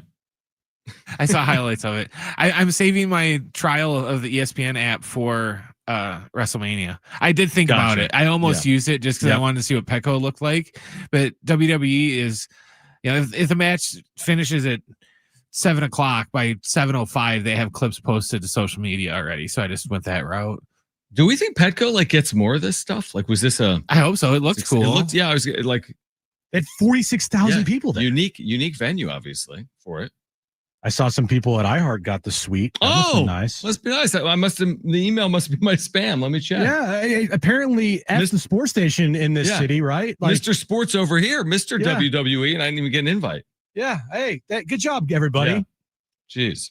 All right, let's get to the wrap on the other side. Will Brinson will join us coming up at 4:30. We'll get into this weekend in the NFL. What is going on with AJ Preller? As in, he's got a lame duck contract where he's under contract for only 1 more year. We're here until 6 p.m. Hour 3, Jon and Jim, San Diego Sports 760, and live on the iHeartRadio app is next.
All right, this update is brought to you by SDG and E. We'll start with San Diego Football Club as their season is officially over as they lost to Vancouver this past Saturday night, 3-1 in the Western Conference Finals. The MLS Cup now is set.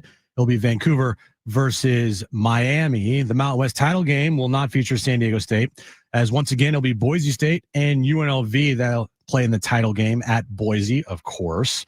And Lane Kiffin's officially the new head coach at LSU. He got introduced today, saying it was a dream job for him, signed a 7-year, $90 million contract. Did you know that energy demand and prices peak from 4 to 9 p.m.? Take control of your energy use and help save this winter. Use large appliances outside of on-peak hours and unplug devices when not in use. Find more tips and energy-saving tools at stgne.com/simple steps. It's Jon and Jim. Let's face it, in your particular field, you're the top minds. Your favorite pair. Interesting job you guys have. Very smart and very modern. They are Jon and Jim. That's all you need to know about me. Time to pick up the pieces after the long weekend. A rough weekend for the Scarlet and Black. New Mexico wins it 23-17. Plus, the SDFC Magic Ride ends, but what a season. Baja Cup, check. CONCACAF Champions berth, check. Western Conference title year 1, check. All the expansion records except getting to the MLS Cup final, check, check, check. And a full NFL weekend as well. Now from the studios of San Diego Sports 760, it's Jon and Jim. All right, San Diego and Southern California, what's going on? This is hour 3 of Jon and Jim. We are with you until 6 p.m. Will Brinson, senior writer for CBS Sports, senior NFL writer for CBS Sports. Are you drunk? I'm just laughing because we're in different studios today. If anyone's watching on YouTube, and maybe you can tell if you're listening on the radio, maybe not. But I'm just laughing, like looking at you. But you're in this club studio. You're in this iHeart studio with backlighting and all the bells and whistles. I'm just I'm slumming it. Okay, I'm in San Diego. I'm chilling. I'm in this old school studio, and you've got all the riches wherever you are. So yeah, these studios here. I'm in behind the curtain. We have these side studios in San Diego that people go in to record, or sure, if someone's from out of town and they need to use a studio, they use these small little side studios. And let's be real, they're not the best. They got a little issue. They got some problems with them, right? This is a side studio that I'm in. It's like Studio 94 or whatever. And there's 60-inch flat screen TVs on the wall with the iHeart logo behind me playing. I have this electronic board in front of me. I have 3 monitors in front of me that I could use for my computer. Do they think you're a big deal or something? Why do they give you something good? Do they know you're on an AM sports station in San Diego? Every computer has a built-in webcam attached to it, like a separate webcam. There's a Roku TV in here. It's it's really nice. And I'm not complaining. How the other half live? That's the studio they just put out of towners in, so it looks like they have a competent station. The rest of them are all garbage. Yeah. They actually are. During the breaks, I've been going around the studios, and I'm like, these are nice. They are all up to date. It's the year 2025, and the studios look like they're in the year 2025. Hook us up. See if you can get that here in San Diego for me. Yeah. See if you can take care of that. I'll pull some strings. We're all good. By the way, we're going to get to the wrap coming up, and Will Brinson will talk NFL with us at 4:30. James in the chat, Jim says, one day Jim needs to invite Jon to a WWE show. That'd be quite the adventure for Jon. Why don't you? Yeah. Well, how come you've never invited me to SmackDown? Because you won't go. That's how it's called.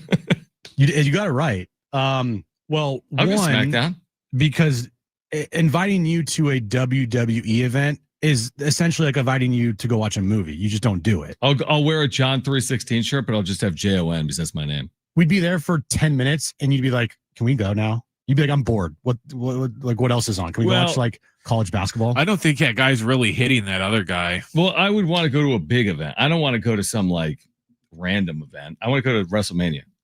Do you have $1,200 to spend on nosebleed seats? No, but you're supposed to invite me and get the tickets for me. No, I'm not going to buy tickets for you. Fine.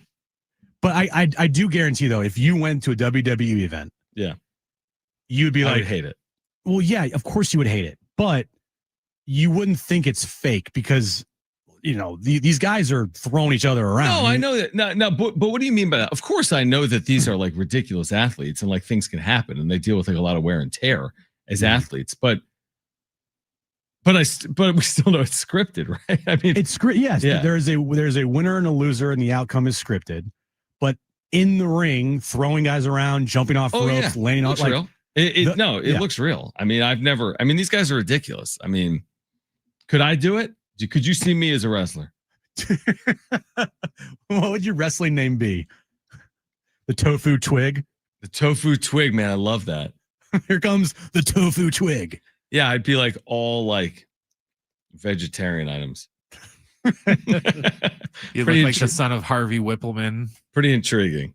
I want to see me against what was his name? Like Yokozuna. Your finisher's like the lettuce splash. The lettuce splash. I don't know, dude. It's the kale kick from the corner. There was something in our text line 70470. You can start it with the word team if you want to weigh in. 70470. Start it with the word team. I thought there was something that I wanted to mention to you, but there might not be. Someone telling me I'm an idiot on the text line? Potentially. But I'll look for that. But right now, let's get to this. It's time for the wrap. Presented by Sombrero Mexican Food. Check out their website at sombreromex.com. Do you think Sean Lewis returns next season after taking San Diego State from 3-9 to 9-3? I hope so. But again, I'm not going to give the benefit of the doubt to any coach because, like we've seen, the coaching carousel in college football. One day, a coach can be as committed as one could be to a program, and then they're gone the next day. So it's probably, if he would you think that he would release like a statement saying like he's returning, or does he even need to? No, I don't think you would. The only thing you sometimes see when coaches do return is they'll like either put out a release on a new contract or sometimes leak to like national media. Like Pete Thamel's reporting that Sean Lewis has been extended through, I'm making this up, through 2030. That happened with New Mexico this weekend. Jason Eck was extended. Yeah. But I don't think that's not, I don't know. With San Diego Why would you State, extend him? I mean, he's got 3 years left on his deal. I mean, maybe you extend him because you're just rewarding his second year. You give him a 4th year. It's good for recruiting to have security. Yeah. I'm speaking completely out of turn. But the point is, I don't think there'll be a statement that he's returning. I think we might have a good indication, Jim, Wednesday, which is signing day, when he speaks to the media, like, hey, here's my class of players I just brought in. Well, he already just recruited and got a commit from this quarterback. Yep. And he's like the next version of like Peyton Manning, right? Correct. Okay. Perfect. No, but he did. I think, right. He's got a quarterback. I don't even know what I'm saying. What was the question? So I think it's hard to say. I mean, it's really hard to say because when situations present themselves in coaching, obviously that's part of the business. So I think there's a very good chance he returns, but there's always the possibility of an opportunity that presents itself. But no, I think there's a very good chance he returns. And I think we'll have probably more clarity when he speaks with the media later in the week. Next question. Will Lane Kiffin retire at LSU? No, he'll get fired at LSU. That's what's going to happen. I mean, it's inevitable. Or he'll leave. What job is better than LSU? Alabama? I mean, that's a great question. I mean, yeah, probably Alabama. Might be a few. I don't know. You tell me. Is Texas better? Is Ohio State is better? Clearly. Ohio State. Yeah, Michigan, I mean, I would Georgia. say. But Georgia? Yeah, I mean, Georgia. It's a top 5 job, probably top 5, 6. It's a great I'm job. just thinking like the only way he'll either leave for a better job because that's what he always does, or he'll get fired. So I'm trying to think of like what better jobs are out. I mean, there. could he go to the NFL? No. I agree. Could Why? he go to Alabama? Yes. I thought if Lane Kiffin waited, and maybe he waited out that game, Alabama-Auburn game, because if Alabama lost, DeBoer probably's gone. I think a lot of, there's so many moving pieces. I think there's so many moving pieces. And if DeBoer's gone, is he at Penn State? And then is Kiffin at Alabama? Well, who's that super agent? Jimmy Sexton, is that his name? Yeah. Yeah, Jimmy Sexton. He controls it all. Right. So who knows? Maybe because Nick Saban and Jimmy Sexton, is his agent, he doesn't want Lane Kiffin to ever be at Alabama. So maybe that's a thing too. Yeah. Next question. Any chances the Giants shock the world tonight and beat the Patriots on Monday Night Football? Shock the world. Jackson Dart is starting, by the way. Dang it. It's funny that the Patriots are 10-2, but do they feel like a legit Super Bowl contender? I mean, I'd be shocked if they won the Super Bowl. They're the teams that they've beaten. Look at their schedule. They've not beaten any really good teams. And again, tonight they'll probably win again. They'll go to 11-2. The record's nice, but who have they really beaten? Shock the world. Where's this game at? To New York? It might be at New England. New England. New England's only a 7.5 point favorite. Yeah, no, New England's going to win tonight. Yeah, I think I don't think David Tyree is walking out of that locker room for the Giants. Tyree. So I think that he sucks as a player. You couldn't say anybody else like Eli Manning. The or last Odell Beckham Giants Jr. Patriots game of consequence was with David Tyree, was it not? Well, you might want to use another player that was equally as important or probably way more important in that game than David Tyree, who caught that pass. Eli Manning. Oh, they would have won the Super Bowl without him catching that pass? No, they wouldn't have won, but who's thrown him the football? It wasn't a great throw. It was a great catch. True. Yeah. But the Super Bowl MVP, who was he the Super Bowl MVP that year? Who, Eli Manning? I feel like Eli Manning's a 2-time Super Bowl MVP. Or was it Plaxico Burress or Justin Tuck? I thought it was Manning. Brent's looking that up. It probably is Manning. Yeah. I think the Giants shock the world tonight and lose by only 3. Oh, perfect. 24-21 Pats tonight on Monday Night Football. 24-20. Next question. He's looking up with Eli Manning. How much of the game will you watch tonight, John? Honest answer. I watch Super Bowls, and this is a Super Bowl type You game. watch Super Bowls? What's more likely, the Chiefs miss the playoffs or the Cowboys miss the playoffs?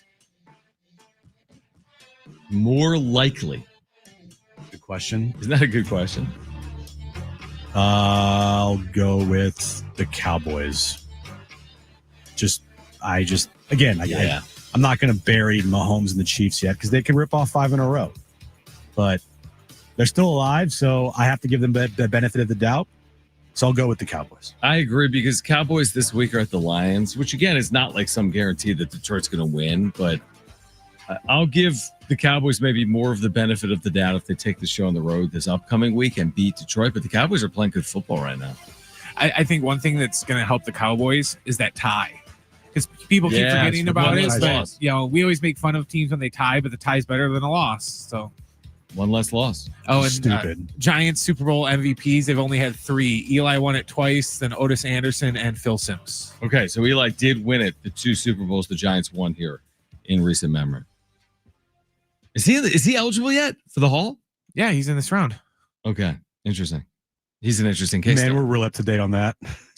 I know. Did you know what happened last week or a week and a half ago? Great. Just missed out on Rivers up? Yes. Yes, John. Get Hartman on. I'm kidding. All right, Will Brinson's going to join us coming up at 4:30. Senior NFL writer for CBS Sports. We are here until 6, reacting to this past weekend in San Diego with SDFC and SDSU. Looking ahead to Monday Night Football and more. Here until 6 p.m. Jon and Jim, San Diego Sports 760, live on the iHeartRadio app.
All right, Jon and Jim, San Diego Sports 760 here until 6 p.m. Will Brinson's going to swing by.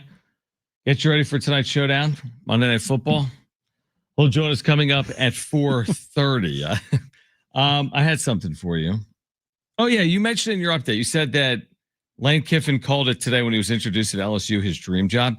You can't go to that well 5 times in your career. He's went to that saying like every stop. Yeah, you can't be like, SC is my dream job. FAU, my dream job. Yeah, Tennessee, exactly. my dream job. You can't only have dream jobs. You have to have some jobs that aren't dreams to ultimately get your dream job. Yeah. Like, well, what do you expect him to say at like when he's introduced as the Ole Miss coach 5 years ago? You know what? I'm just using this as a stepping stone to get to hopefully LSU. Did you watch? Did you watch him with who did the Marty Smith interview from like the tarmac? Dude, poor Marty Smith. Can we get this guy like he just like sat at the Ole Miss facility for a decade straight over Thanksgiving? I feel so bad for the guy. Give him a raise. But did you hear at the end of it? He's like, I prayed. I almost wish we had the audio right now. I'm just thinking about it I prayed for this. No, not just I prayed on it. Didn't he say at the end like God told me to?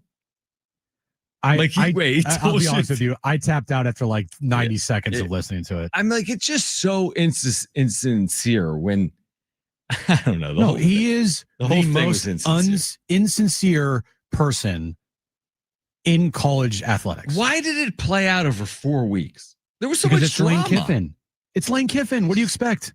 I mean, this is one of those things that like, why drag along a fan base like that? Specifically, like Ole Miss. Like, can you imagine doing a sports talk show in Oxford, Mississippi today? I don't know if that's possible, but like imagine like a YouTube show on this. I know. Like the dude that you mentioned that said disparaging things about Kiffin. Can't make a hoe a housewife. Oh, you can say that on the radio. That's right. You said that earlier. The point being, like, you think today's like a Black Monday in San Diego with SDSU and SDFC. Imagine Ole Miss fans today. People found out today that, like, remember, Lane Kiffin's dog at Ole Miss? His dog? So Lane Kiffin's dog at Ole Miss became like this like cult figure. Is that real? No, the dog's real. Okay. Except the dog was never Lane Kiffin's dog. Wait, what? Yeah. The dog was never Lane Kiffin's dog unless I got stooped on that. Whose dog is it? I don't know. They just like he lived with the dog that wasn't his just for the look. That's what the streets are saying, John. Is the street? I mean, it's interesting. I will say this: the guy can coach some football, can he? He can coach, but he's also a giant sleazeball, and he is as slimy as it gets when it comes to only caring about himself. Which again, some people might view it as that's fine. I get like, hey, I don't want to care about myself too, but the fact that every stop that he's been, he has burned down every single bridge. At some point, should we be surprised by this with Lane Kiffin? The answer to that is absolutely not. Yeah, here's the thing. I don't have an issue with him leaving. I have an issue in which the manner in which he left, like how he left. Like he gave Ole Miss 6 years. Like that's a good amount of time. He won at a high level. The most successful football seasons in Ole Miss modern history are under Lane Kiffin. So I think it's reasonable that he's not going to retire there. I just don't like the way in which he went about it. I despise the way in which he went about it. All right, then how should he have gone about it then? I think that once he was linked to LSU, he should have left for LSU and not strung out Ole Miss for weeks on end. You know what I mean? Like I think it should have been more. Now, I've only obviously kept up with this story the last 48 hours. Was the Lane Kiffin LSU rumors before the Egg Bowl? Oh yeah, okay. Way before. Was it like right after they fired Brian Kelly? His family took private tours of Florida's campus and LSU's campus like last week. They flew jets to pick up the family. You see what I'm saying? It's such a weird public courting. Dude, that SEC money, bro. Dude. Like it's just insane. It's ridiculous. Yeah. It's a different world. Like I've never been down to the South there. South there. Have you been to any of the states that constitute the SEC? That's me asking you, have you been to Florida? You have. I have been to Florida. Yes. Have you been but you haven't been to Gainesville. Have you been to Texas? Yes. Have you been to Mississippi? No. You've never been to Mississippi? No. I've never been to Mississippi. Yeah, you're saying it's like it's a big thing. I know. But yeah, I get your point. You're saying like in the deep South, right? It's I've never different world. different world. Like it's when it comes to football, when it comes to SEC football, college football, right? Like bigger than the NFL down there. Not close. Not even close. Yeah. Not even close. It's not as big on a national level, right? But in that area, you SEC football or an NFL Sunday, no, everyone's choosing a college football Saturday. It's not even close. No doubt. Oh, is that the end of your point? It was my end of the point. I was waiting for a retort from you, but yeah, I mean, listen, it's interesting, and the college athletics keeps getting a little more interesting by the day, truthfully. Yep. It's the wild, wild west. And I mean, there's like no regulation. There's the transfer portal is a giant S show. The NIL is a giant S show. All these kids care about nowadays is money. Coaches, they'll leave, a team high and dry at a second's notice. It's just, it's crazy. It's absolutely crazy. I mean, again, I think that's more of like a indictment. I think that's more SEC, Big Ten. For sure. Because they run college athletics. Yeah, exactly. All right, Will Brinson's going to join us coming up on the other side. We'll get into this past weekend in the NFL. We'll look ahead to tonight as well. We do have to get back to, of course, SDSU and SDFC, what played out this weekend, both in San Diego and in Albuquerque, New Mexico for San Diego State football as well. So here until 6 p.m. Will Brinson on the other side, senior NFL writer, CBS Sports. He'll join us next on Jon and Jim. Stay with us.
All right, this update is brought to you by SDG&E. We'll start with SDFC as their season is officially over as they lost to Vancouver in the Western Conference Finals this past Saturday night.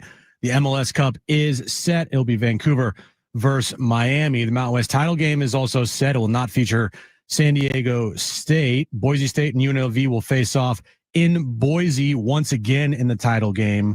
And Lane Kiffin officially introduced today as the new LSU head coach, signing a 7-year, $90 million contract in Monday Night Football. Tonight, 5:15 kickoff. It'll be the Giants and the Patriots in New England. Did you know that energy demand and prices peak from 4 to 9 p.m.? Take control of your energy use and help save this winter. Use large appliances outside of on-peak hours and unplug devices when not in use. Find more tips and energy-saving tools at sdgne.com/simple steps.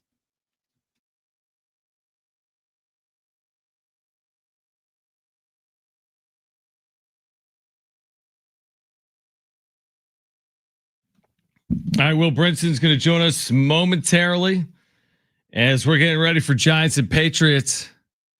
2-10, 10-2 coming up tonight on Monday Night Football. A lot to react to, obviously. Thanksgiving Day, Cowboys over the Chiefs, the concern level with Kansas City, which is 5 games remaining in the regular season. So tons to react to, and we will with Will Brinson coming up shortly. In addition, of course, we're reacting to SDFC.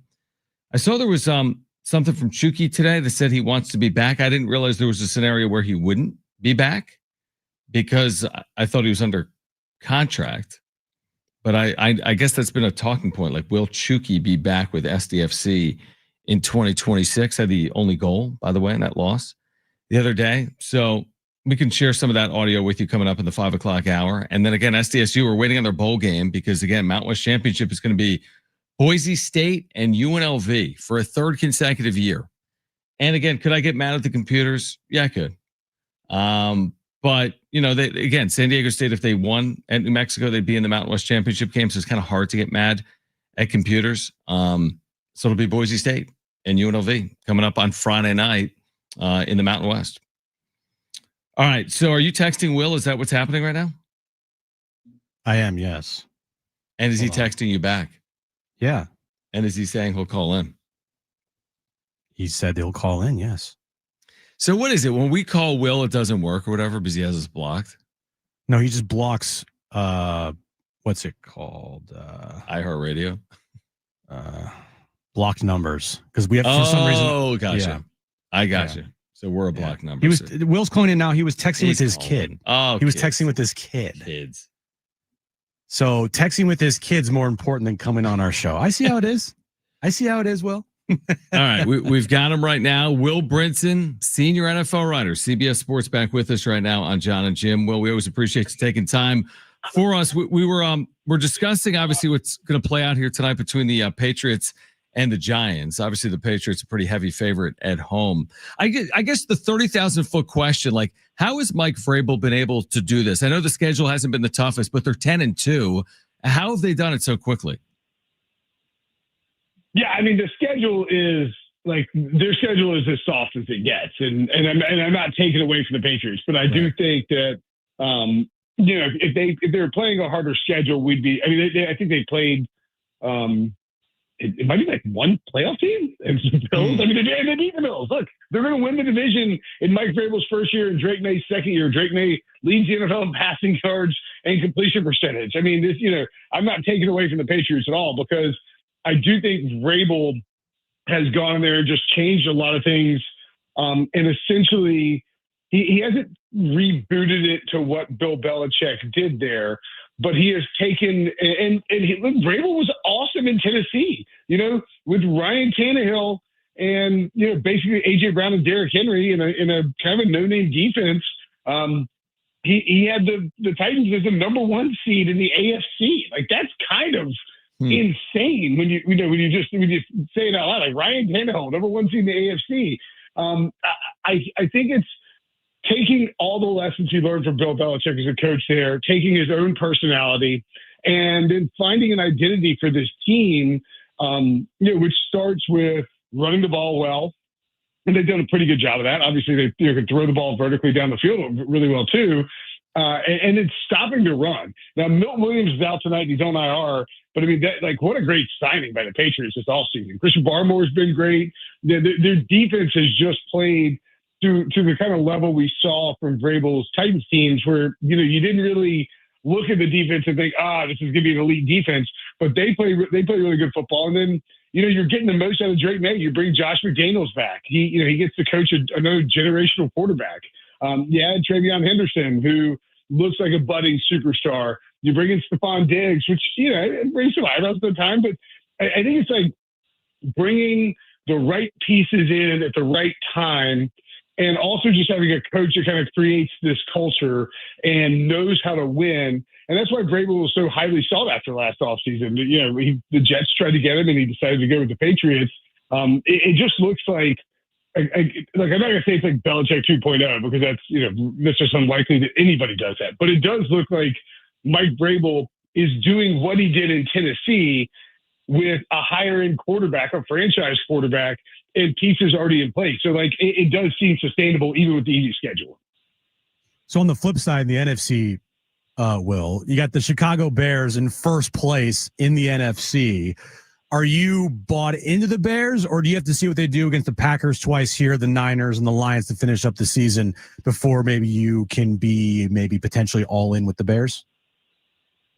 Yeah, so I think the Bears is kind of similar to the Patriots, where you could be all in on them as the long-term prospects of the guys in charge, the coaching staff, and by extension the GM to an extent, but these new empowered coaches in Vrabel and Ben Johnson have a lot of say in everything that's going to go on. I think you can be all bought in on, these two teams being good for the long haul because the way that they sort of built the rosters and the age of the talent seems sustainable. Now I say that, and then you look at the Commanders and they go from, NFC title game back to what they are this year. So it's not easy to be sustainable in the NFL, but I do think both teams, you probably wouldn't say, all right, these two teams are going to meet in the Super Bowl, or these two teams are going to be the Super Bowl favorites next year. But I do think they're going to be in that, consistent, upper second tier, ready to bust into the first tier situation for the next year, over the next couple of years, and maybe they get there this year. Who knows? But I do think the Bears have been a little bit lucky. A lot of fourth quarter comebacks. Now, again, Caleb Williams played great football. Part of this is just they got good quarterbacks, and now they've got good coaching. And those two things in the NFL go a really long way. And it's not that simple because you have to identify the right quarterback. But it does show you if you get that high draft pick, you make the right decision at quarterback. And just look at the Panthers. They swapped, and they're in the mix this year too, but I don't think anybody's talking about them like this. They swapped the chance to get Caleb Williams for the chance to get Bryce Young, give up a receiver in the process, and by virtue of doing all that, probably prevent themselves from getting Ben Johnson. And that's just the difference between being the one seed and fighting for the the playoffs and maybe being a fluke there too. So yeah, I buy it what they're doing. I don't know that these two teams are going to shred their way through the postseason, but look, the NFC looks a lot tougher, but it does feel as if the chalk that condenses in the NFL or has condensed over the last few years, maybe dissipating a little bit in 2025, where Mahomes could get in as a wild card. Obviously the Bills are still a problem. The Ravens probably going to make the playoffs. I mean, they don't want to take this division, even though Vegas says it's theirs. It just feels like both sides of the bracket are really, really wide open this year. Completely wide open. Will Brinson, senior NFL writer, CBS Sports, with us right now. So speaking of just, is a team a postseason contender or not? Can the Chiefs win out at 6-6? Can they win out and make the postseason? Yeah, I mean, they can. I mean, they have, and this is I'm not going to hot take and be like, no chance. These guys are dead in the water. But, you had these two, you can't call 2 games must win. I guess that's a little redundant, but the first one was kind of a must win in Denver. They don't win it. The second one in Dallas, things really felt like a must win and they just lose outright. they now they have to run the table. Now, can they do that? Absolutely. Would I be surprised if they do that? No, not at all. Patrick Mahomes and Andy Reid get hot and then just really hose somebody, like in the wild card round, that wouldn't shock me in the slightest. Having said that, when, we talk about they went 12-0 one-score games last year, they're 1-6, I think, in one-score games this year. Like, that's the margin for error in the NFL when it comes to, being a top seed in your conference and fighting for the playoffs. And for years, the Chiefs have sort of been immune to that, the same way that the Patriots were. Well, it's not always that easy in football. And so, I'm expecting to see the Chiefs playing in the postseason. And maybe that's just defaulting to Mahomes and Reed, but I'm expecting to see it until it's not actually happening. That's just how I think, not growing up watching the Patriots, but just being, cognizant of Tom Brady and then being cognizant of Patrick Mahomes in like my adult football watching life. You don't believe that monster is dead until the head is chopped off and they are not playing in the postseason.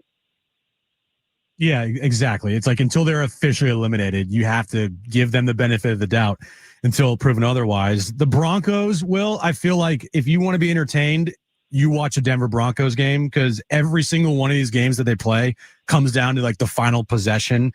They're 10-2. They have a really good defense, but Bo Nix, do you trust Bo Nix to lead this team in the postseason to potentially get to a Super Bowl? I trust Sean Payton to do it.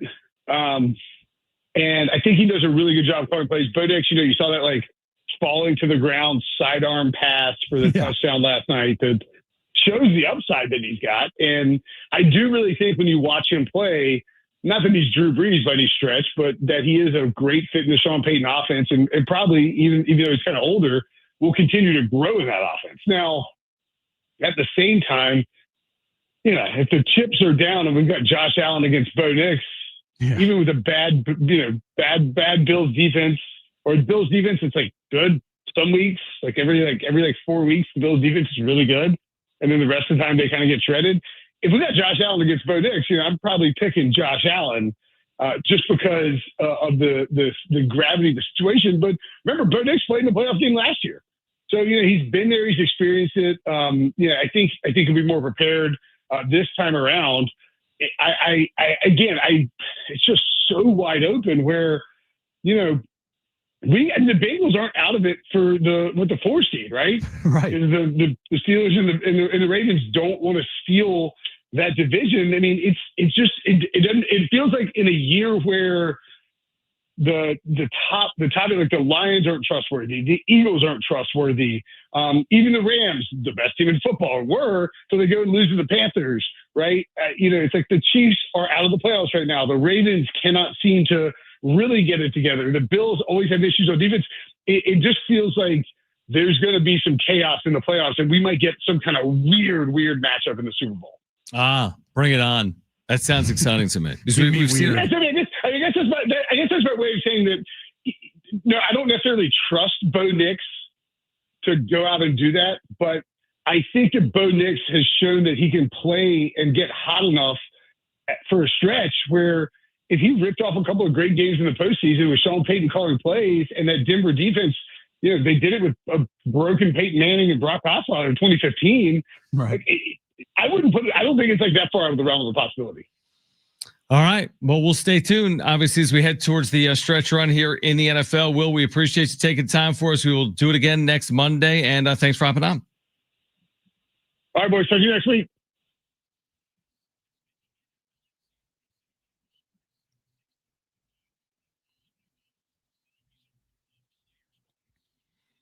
Jim, you asked Will about the Bears. I didn't. Brent wanted me to ask is it a slap in the face that the Bears are 6.5-point dogs this weekend at Green Bay? Do you think that's a big number? Chicago's won all those games in a row. They're 6.5-point underdogs at Green Bay. So wait, why didn't you ask him? Because we're on the way out. It's 4:43. He could have.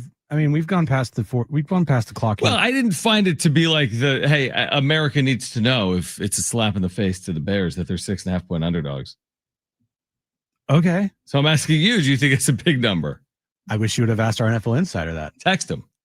No, there's no point. Will, by the way, we were doing it. We wanted to ask you this question, but we didn't. Maybe next time. They would play again. Well, it won't be in next time for that question. Not for that question. You're right. It's happening this weekend. Next year. And guess what? The time that we spent talking about the question, Will could have answered it. Easily. Completely agree. All right. We're going to give away some tickets on the other side. A family 4-pack of tickets to SeaWorld San Diego's Christmas celebration going on right now through January 4th. We'll give those away. We're getting back to SDSU and SDFC, what played out this weekend here in local San Diego sports. We're here until 6 p.m. Jon and Jim, stay with us.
All right, Jon and Jim, do you know There's something I haven't mentioned the entire day. Do you have any idea what that is?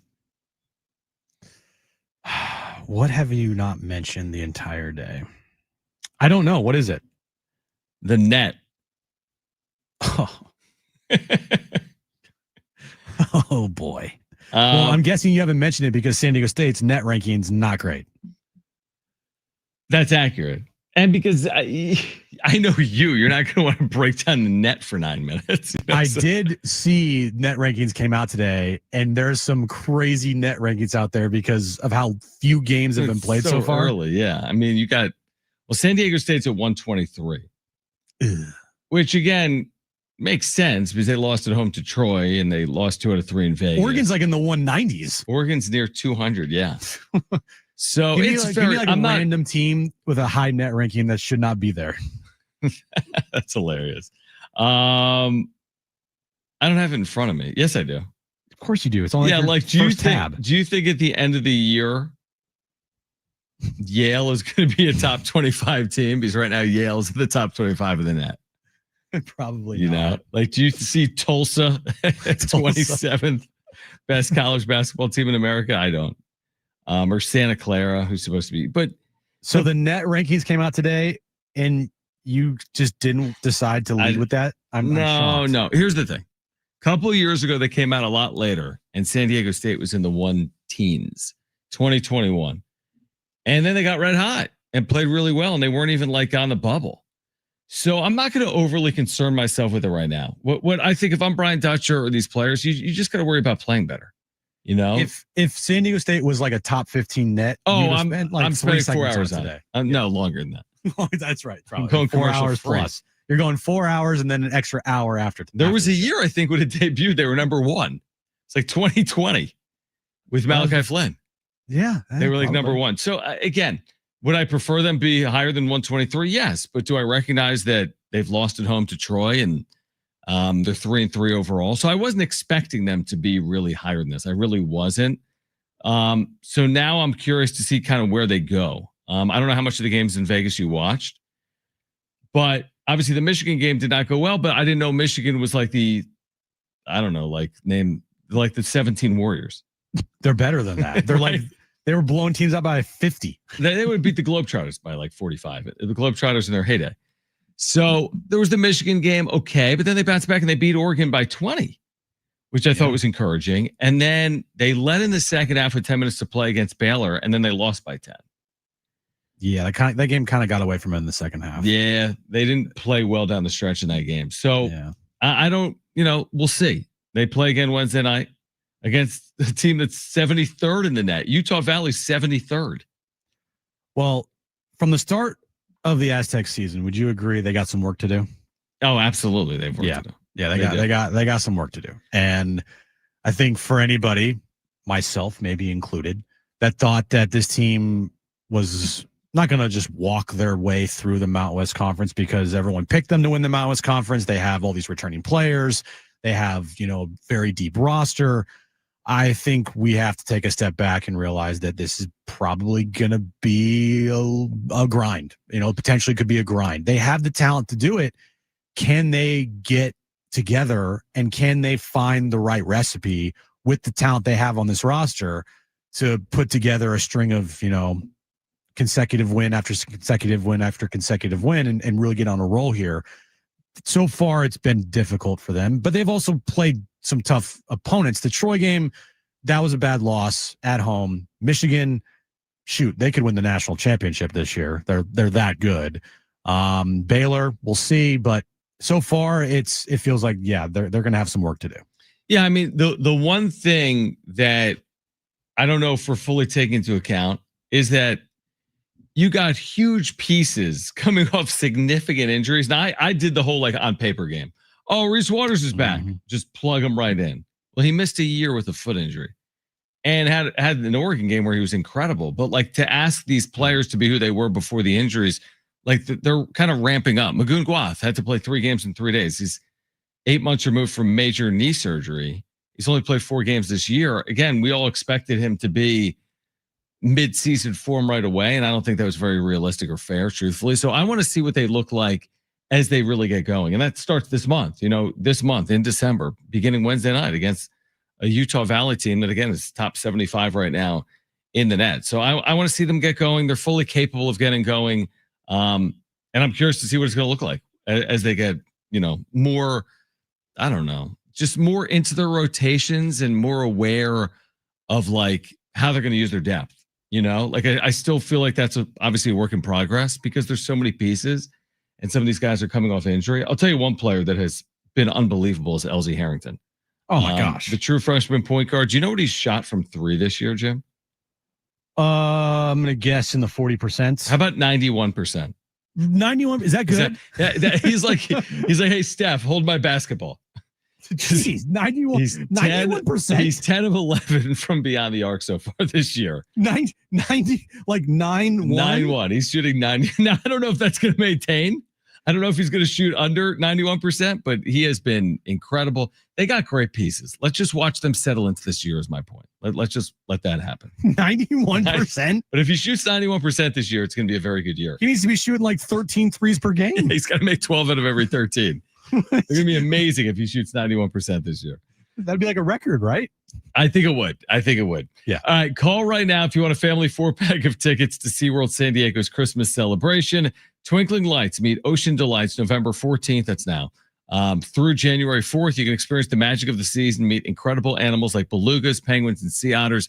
Caller 7, you're going. 877-767-4760. We have a free 4-pack of tickets to SeaWorld San Diego's Christmas celebration. Caller 7, you are going. 877-767-4760. Plus, they've got a million dazzling lights, the all-new Clyde and Seymour's Christmas, tickets and more at SeaWorldSanDiego.com. Back to what Sean Lewis and Mikey Varas had to say after losses this weekend by SDFC and SDSU. That's on the other side. Jon and Jim, San Diego Sports 760 and live on the iHeartRadio app.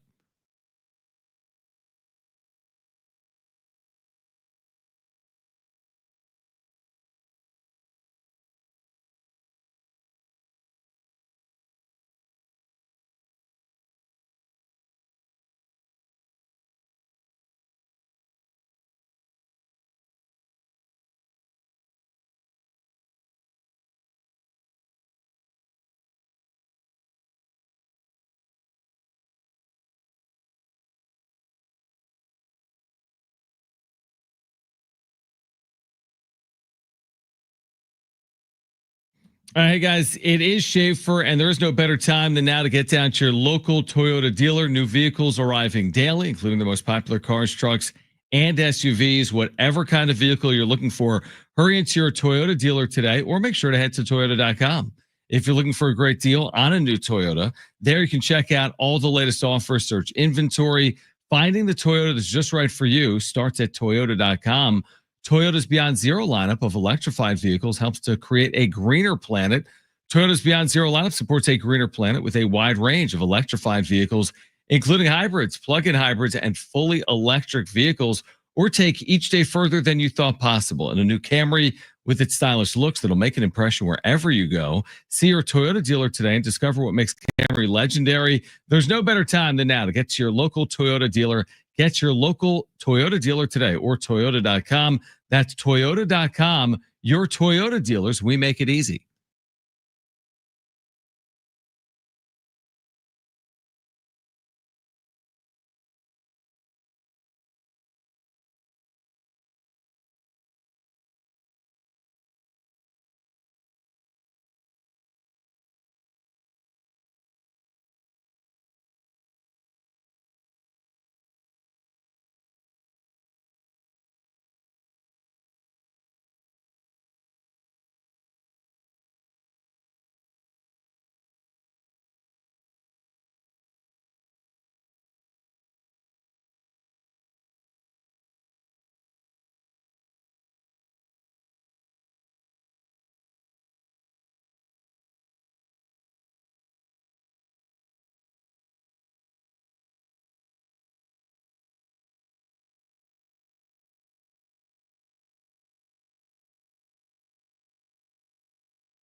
All right, this update is brought to you by SDG and SDFC's season is over as they lost in the Western Conference Finals to Vancouver.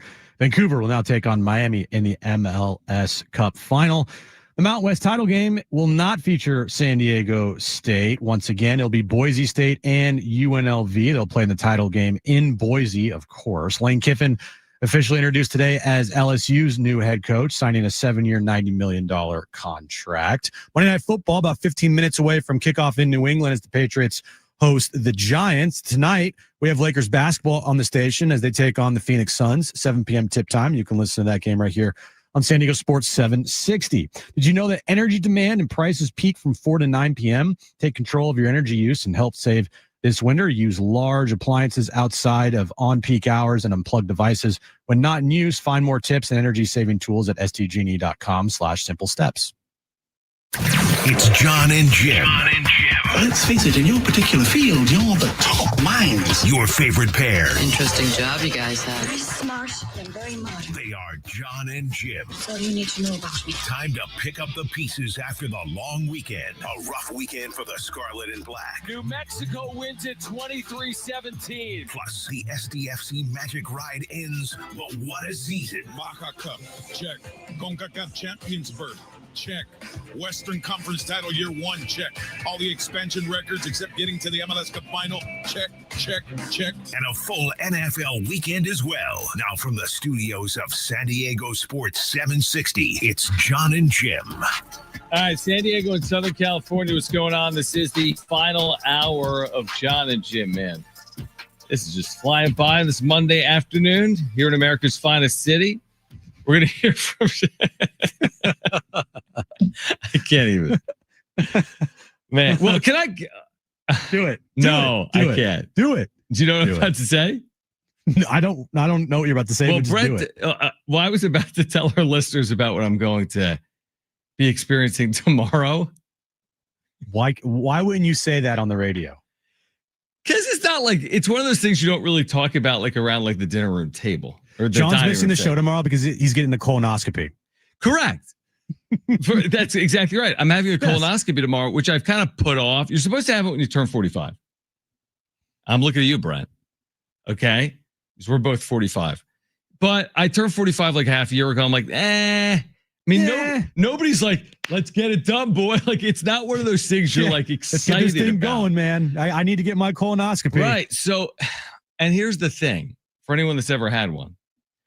I didn't even read the paperwork until today. I'm like, I'm having a colonoscopy tomorrow. I wonder if there's anything I have to do today. Oh my gosh. Well, just so me, right? Don't eat. Yeah, don't eat food. I can't eat. I haven't eaten one thing all day. I'm drinking Spindrift. Don't you have to drink like a certain fluid to flush out your system? Well, they'll be flushing tonight. There'll be some flushing. Oh boy. There'll be some. It's called kombucha. Yeah, honey, I got to spend the night in the bathroom looking at Ken Palm ratings and flushing out my insides. There'll be a lot of net rankings tonight. I promise you that. Yeah, a lot of something else too. So I haven't eaten anything. I'm doing a 4-hour radio show. Soft. I can't, and this thing isn't even until tomorrow at 10:30 a.m. That's so late. So I'm wait, starving. Gonna die. You'll be done by 2. Great. You'll be fine. Oh yeah, I'll be here. I'll race over here. Just do the show standing. So, wait, hold on a second. Yeah, I'm listening. So you're not supposed to eat anything for 24 hours, right? I mean, it says the day before. So I woke up and I'm like, I have to eat. I had oatmeal. Kristen's like, just have oatmeal. You had oatmeal. That's it. I had oatmeal at 7 a.m. No wonder you're starving. I'm starving, dude. I've had drinks. I had a popsicle. I had some soup broth. Not as good as it sounds. You should have eaten like actual food this morning, but knowing you, that's impossible. The thing told me not to have anything. Okay. And now I got this prep kit at home.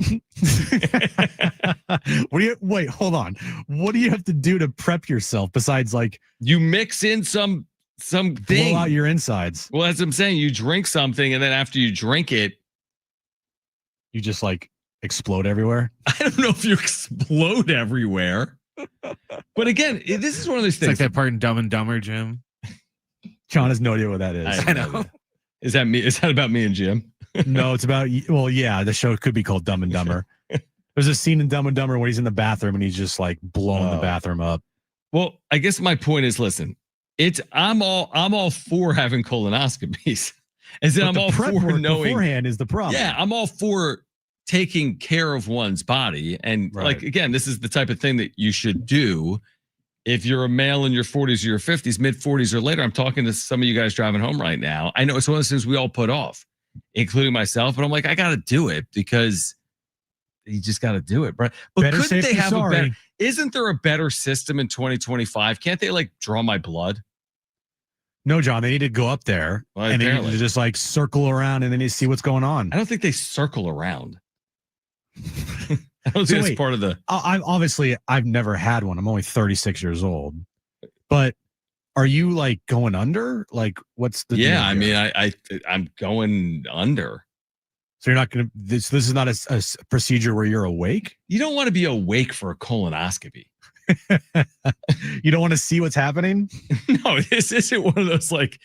You're not gonna go Katie Couric and like tape it and put it on the news. No, like this isn't one of those things that like you've been like anticipating your whole life and like excited about. Well, of course not. I don't want to like be like, oh man, I can't wait to have a colonoscopy. Today's finally the day. I've been waiting forever. Waiting for this for 45 years. So like Brian here in the chat says, I had one earlier this year and it wasn't terrible. The prep is the worst part. And the procedure, you're asleep for like 30 minutes is the best nap ever. I'm fine with that. So, okay, now let me ask you this question. So when's your procedure tomorrow morning? 10:30 a.m.? It's at 10:30. Okay. It's not 30 minutes. I'm not going to be in it too, bud. I'm just. They told me I have to have someone drive me there and back. That I wouldn't be there for more than 3 or 4 hours. I'm guessing I'm not getting back till mid-afternoon. I'm just giving you crap. It's okay. Oh, no pun intended. Yeah, but I'm bummed. There we go. So again, it's like, I'm trying to think. You had recently a kidney stone. Yeah, but that like was painful. That hurt. That was the worst pain I've ever experienced my entire life. Worse than Niners Chiefs? Probably, yes. Probably, yeah. Probably. If I were to choose which I would want to experience again, I would choose the football game. This like the kidney stone. I remember I asked the doctor. I was like, am I being like a wuss right now? Like, am I supposed to be in this much pain? Like, is this supposed to hurt this bad? And they're like, yeah, it's the closest thing that males will experience to childbirth. And I was like, oh, okay.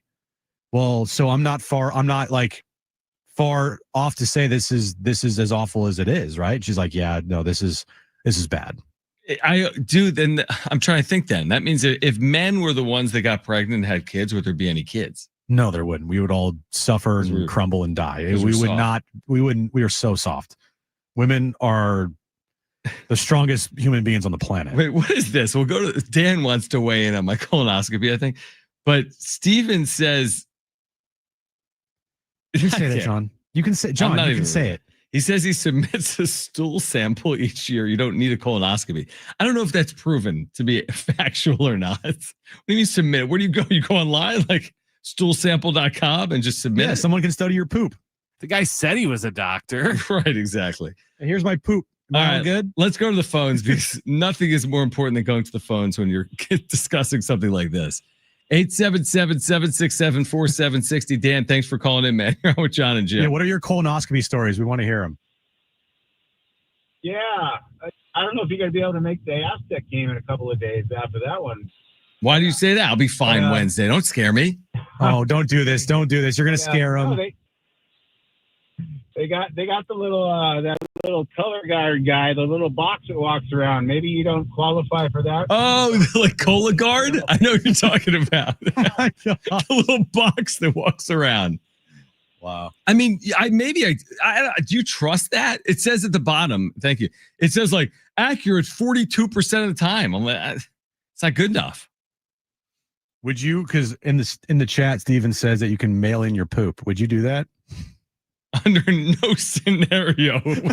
I would mess that up, first of all. You would totally mess that up. Pun intended. No scenario in the world would I do that. I'd probably rather just do this. So you'd rather not eat for a full day, go under, have a colonoscopy rather than just mail in your poop and that's it? Because I don't trust that. Good point. I just Googled it. It said, no, a stool test cannot fully replace a colonoscopy because it lacks the preventative power to remove polyps. Thank you. So anyway, that's my tomorrow. But here's the thing. The reason I scheduled it for tomorrow, I was all worried. I'm like, wait, is it going to be Mountain West Championship week? And I'm like in and out of press conferences. Like, hold on.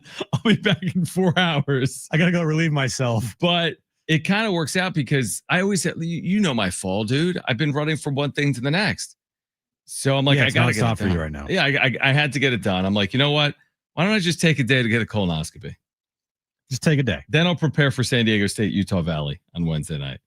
Well, you can prepare tomorrow when you're at home. Oh, I will be. Recovering from your colonoscopy. I will be, and I'm already worried. Not about the colonoscopy, about Utah Valley.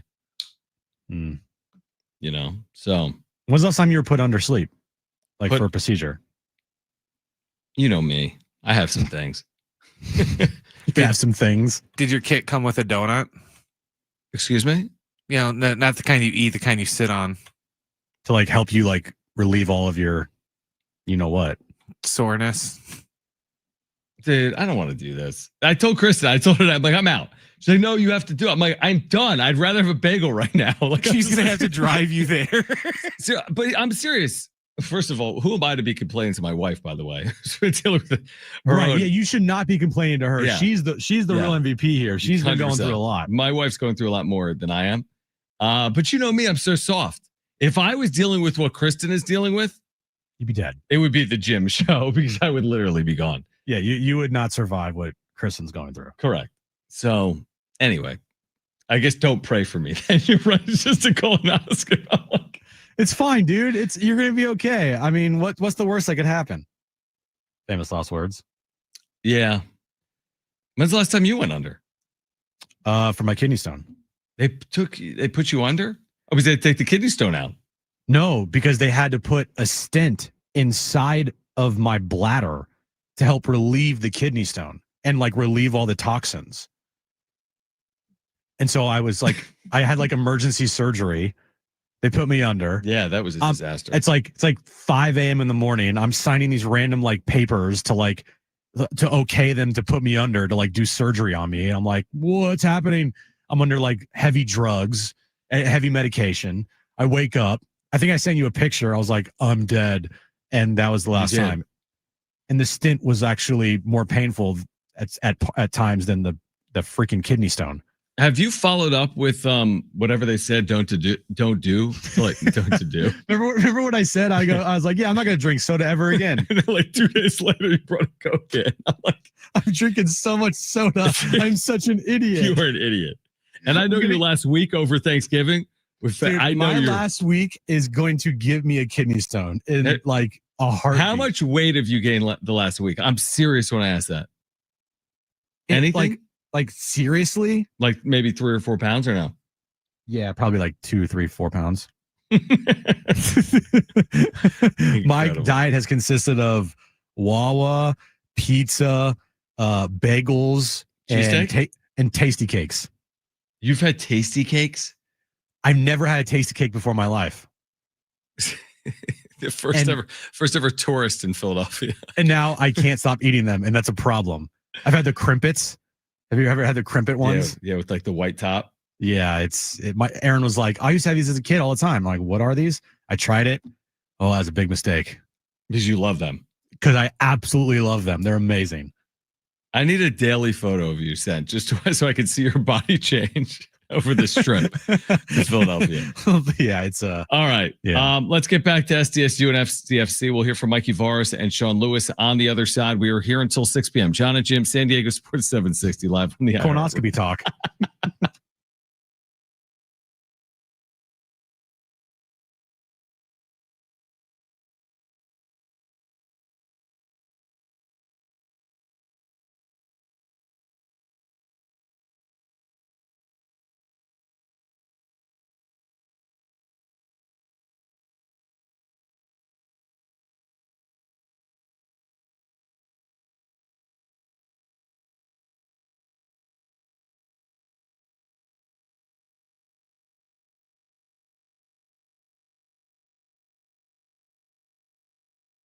All right, hey guys, it is Jon and Jim again for our friends over at the all-new Jamul Casino Resort, the Players Place. We've been telling you about the hotel and spa now open over there. The next level of luxury, it has arrived. You can treat yourself to that stunning new stay, rooftop relaxation, indulgent spa treatments, and all the thrills of Jamul Casino Resort, now all in one unforgettable destination. Yeah, savor San Diego's ultimate endless dining experience at Jamul 23. From their world-famous lobster brunch served every morning to luxurious VIP endless dining experience each evening, you can indulge in chef-curated specialties, fresh seafood, prime cuts, and decadent desserts, all with stunning panoramic views. A little more about the spa, which is now open. You can unwind in style. You can experience pure relaxation with indulgent treatments, serene spaces, and a retreat designed to refresh your body and mind. Only at Jamul Casino Resort, the Players Place.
All right, Jon and Jim, a lot of people weighing in, by the way,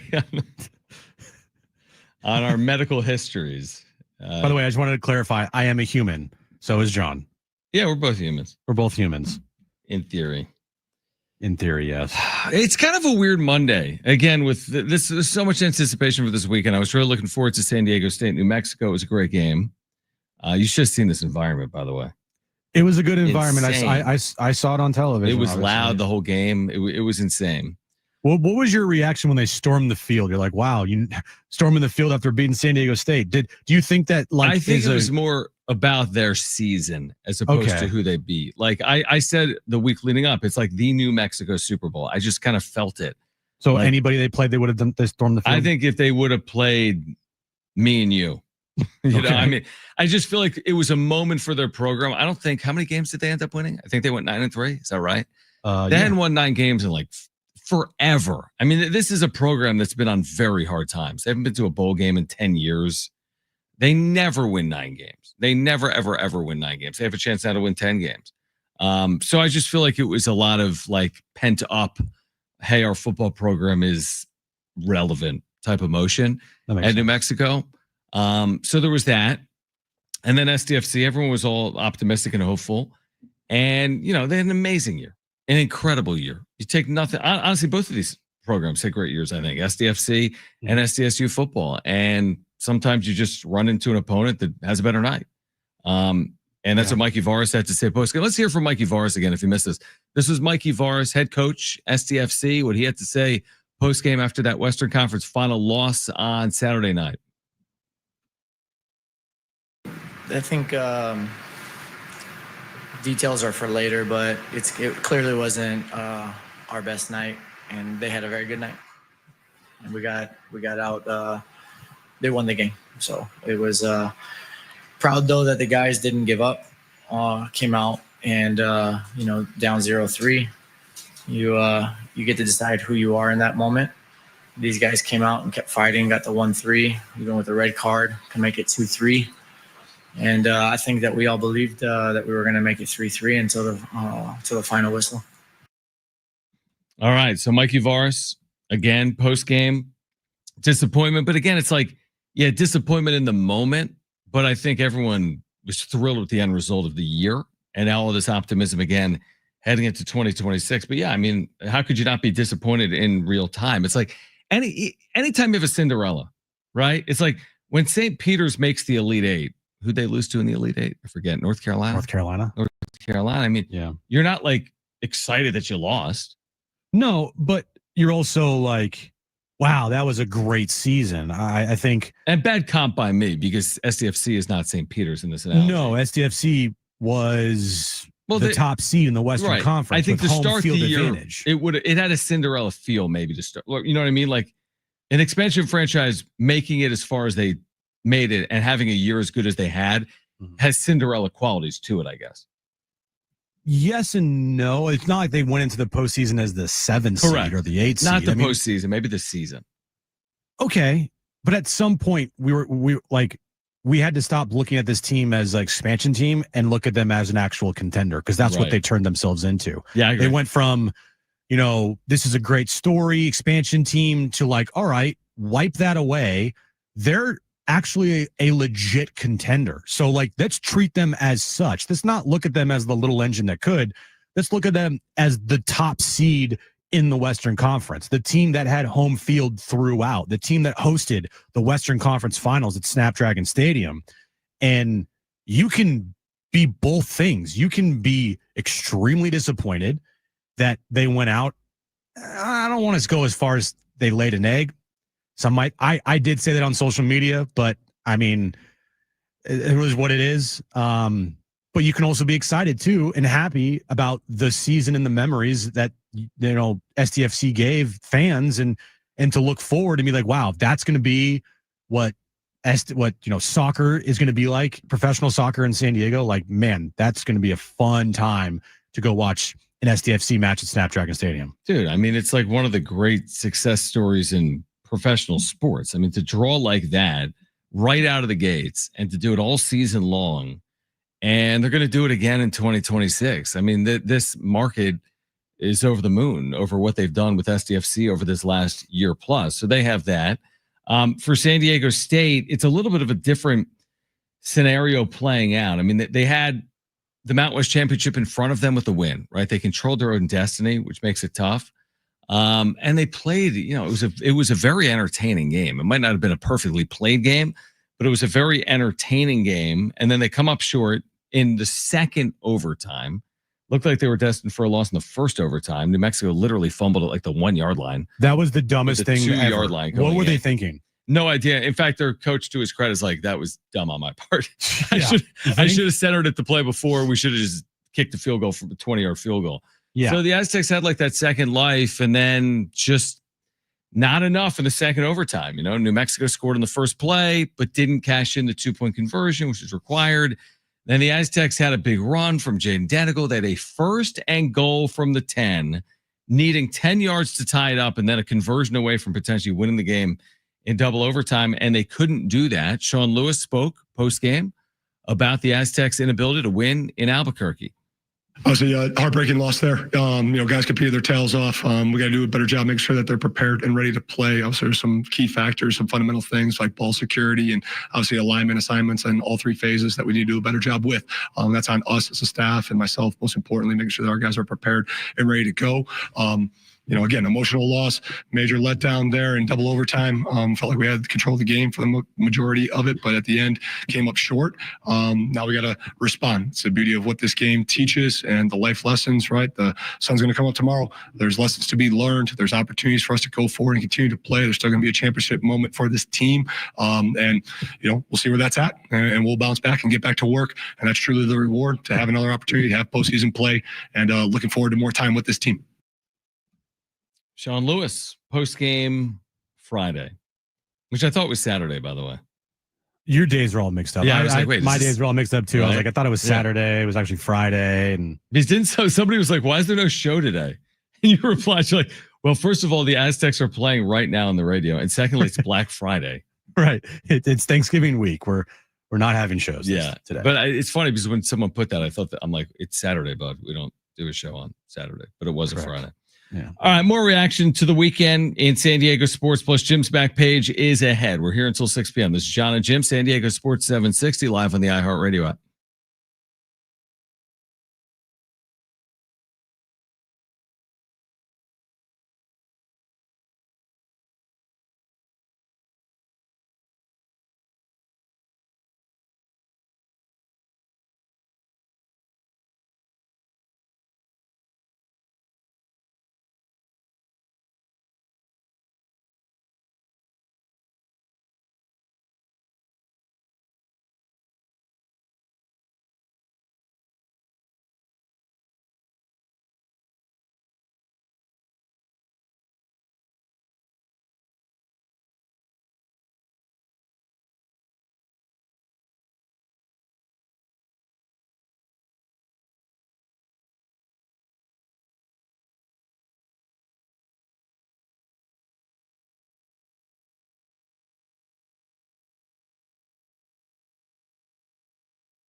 All right, this update is brought to you by SDGNE. Monday Night Football underway in New England. Patriots have a 3-0 lead over the Giants. 7:39 left to go in the first quarter there. And tonight we have Lakers basketball on the station. 7 p.m. tip time as the Lakers host the Suns. You can listen on San Diego Sports 760. Did you know that energy demand and prices peak from 4 to 9 p.m.?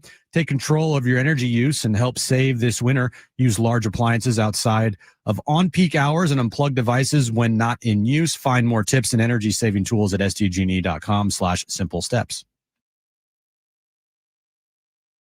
All right, Jim's back page coming up. Do you know what we are 1 week away from? What are you laughing at? I said everyone's waiting for that, including you. I am waiting for it. Yeah, because that means it's the end of the show. So I can.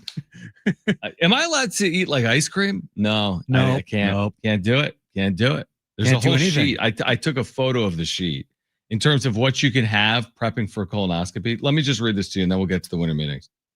Did you ask ChatGPT? It's a weird segue to the winter meetings, which start, by the way, in 7 days or 6 days. All right. That's it. That's all. Wow. Here's what's acceptable. Hear me out. So this is what you can have over 24 hours. How do you survive on this? Water. Okay. Coffee. With sugar or honey. No cream or milk. Tea, no milk or chai. And I like chai. Clear soda, 7-Up or Sprite. Gatorade, Powerade, vitamin water, Pedialyte. No red or purple. Clear protein drinks. I was looking for one earlier. I could not find a clear protein drink. Okay. Might be tough. Crystal Light. Nobody wants Crystal Light. No. I like Crystal Light. Okay. Pulp-free juice. Apple, white grape.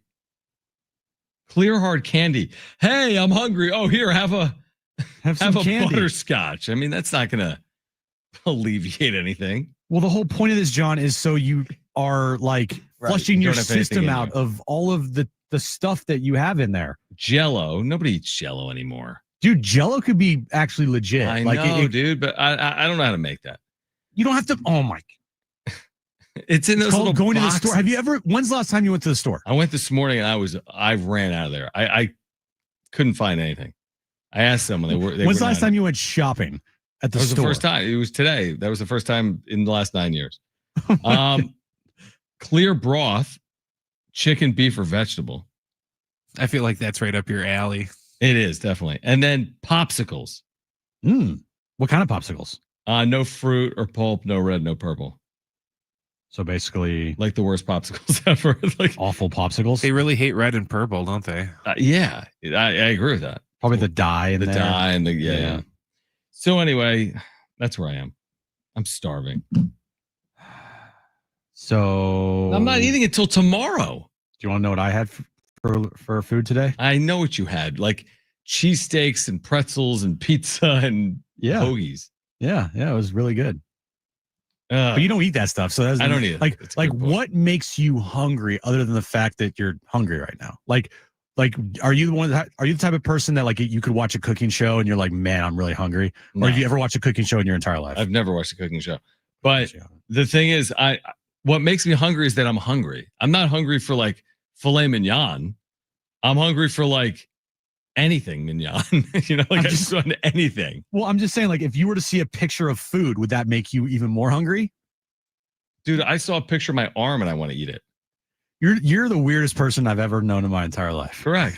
I agree with that. Because for me, it's like if I look at some food that's like looks really good, I'm like, oh, it makes me really hungry. For you, you're like not like that. Yeah, I'm not like that. I'm not like that at all. Okay, here's what I want to do. I thought we might have had news, but we don't have news. So the winter meetings start in 6 days. And the Pirates. The Pirates. They're going to be busy. We're the home of the Pirates now. John's so hungry, he thinks he's talking about the Pittsburgh Pirates. We have to extend Skeens. Trade Skeens or extend them. I don't want to talk about Tomlin. I want to talk about Skeens, and here's why. John's so like delusional, he thinks he's in Pittsburgh right now. Dude. But here's my thing. Pittsburgh Pirates. We're going to have a whole winter meetings week next week. And what is going to be the big story out of that, Jim? For the Padres? Yeah, not for Nothing. the Pirates. Yeah, Nothing. No, there's a big story. There's a massive story. What's the massive story? AJ Preller. That's okay. That's a massive story. That's been a story. But I'm saying, isn't he going to have to address it at the winter meetings in front of like national media multiple times? I don't know. My guess is nobody will ask him. Nobody's going to ask about his future? No, because I think he's already talked about it. And so people are just going to like go about their business there. I don't look, it is a story, obviously, with me and you. I think other people just are kind of sweeping it under the rug. It's the main story, because how the hell are you going to go into a 2026 season with a lame duck GM, with the team up for sale, with a new manager? Like, it's just recipe for disaster, especially if they start out bad, or if at the All-Star break, they're like 10.5 games out or something crazy. Then the question's going to be, well, are they going to retain Preller or not? Or are they going to let him make his moves that he needs to make at the trade deadline in that scenario? Not 10.5 games out, but with a lame duck GM, that's like, a really good recipe for disaster. Good job, Padres. There has to be clarity, like whether it's from John Seidler or from like there has to be answers. Like, he's either being extended or this is his last year as general manager. That doesn't make any sense to me, that he would head into 2026 without an extension. So maybe it's just a formality. That's what was reported weeks ago. But how could this go on for weeks and weeks and weeks? How complicated are these deals? They can't be that complicated. The other general managers have contracts. It's because it's the Padres. Like, they make it complicated? They always make everything complicated. And if they did give him a contract extension and they didn't announce it, I don't think you could do that. There would be reports about him signing a contract extension. The fact that it's December 1st, and since the end of the season, the team had a manager who quit, hired another manager, and the owner of the team put the team up for sale, and there's still no contract extension for AJ Preller. You lost one of your, top line starters in Dylan Cease. Again, they weren't going to sign him anyway because that contract is absolutely ridiculous. Blue Jays fans, good luck with that. They're so excited. Like, that's how you know you've never seen them pitch. They're so excited. And they let me know about it all last week. Yep. And there's no contract extension for him. I mean, you have to at least line him up with Craig Stammen. How do you give Craig Stammen a 3-year deal and have AJ Preller still only under his 1-year contract? So I guess my question then is there more to the story? Like, why is this taking weeks on end to be resolved? There's no way they're just like, hey, you do your thing and we'll do our thing and we'll talk about it another time. Like, there has to be a reason. It's either being worked on, or it has to do with the structure of the organization, or he wants a longer deal and they don't want to give him a longer deal, or he wants more money and they don't want to give him more money. Like, there has to be a reason that this has not been resolved. I think you laid it out pretty well. All those scenarios. Number one, they just have been putting it off and they haven't offered him a contract extension. 2, they've offered him a contract extension, but AJ wants either more years or more money and they're not willing to budge. Or they've offered him a contract extension and AJ Preller kind of slid it back across the table and said, you know what, I'm actually good with just going on just for 1 more year. Let it ride. And doesn't want to tie himself to San Diego when you got some big changes ahead with the ownership potentially, and you have all these really bad contracts that in a couple years, it's going to look really bad around here because Machado's getting older. His contract looks awful. Xander Bogaerts' contract is awful. Tatis's contract is going to balloon to $36 million. Like, your pitching staff is pretty bare once, 2026 is up because Pivetta will probably be gone. Who knows how Joe Musgrove's going to, perform off Tommy John. You got Darvish, who the hell knows with him? Like, there's a lot of questions with this team. So maybe AJ is like, you know what? I just want to let this one ride out. Yeah, it's interesting. I hadn't thought about it. Like, maybe he's the one that would prefer to wait it out because he doesn't know the future direction of the organization. Yeah, maybe. From an ownership perspective, that's kind of an interesting way to look at it. I would think it's going to make it harder for him to do his job on the final year of the deal. Because to your point, there's going to be all this speculation publicly. if they start slow or if they get to the trade deadline, who's going to be in charge of this organization moving forward? AJ Preller's on the final year of a deal.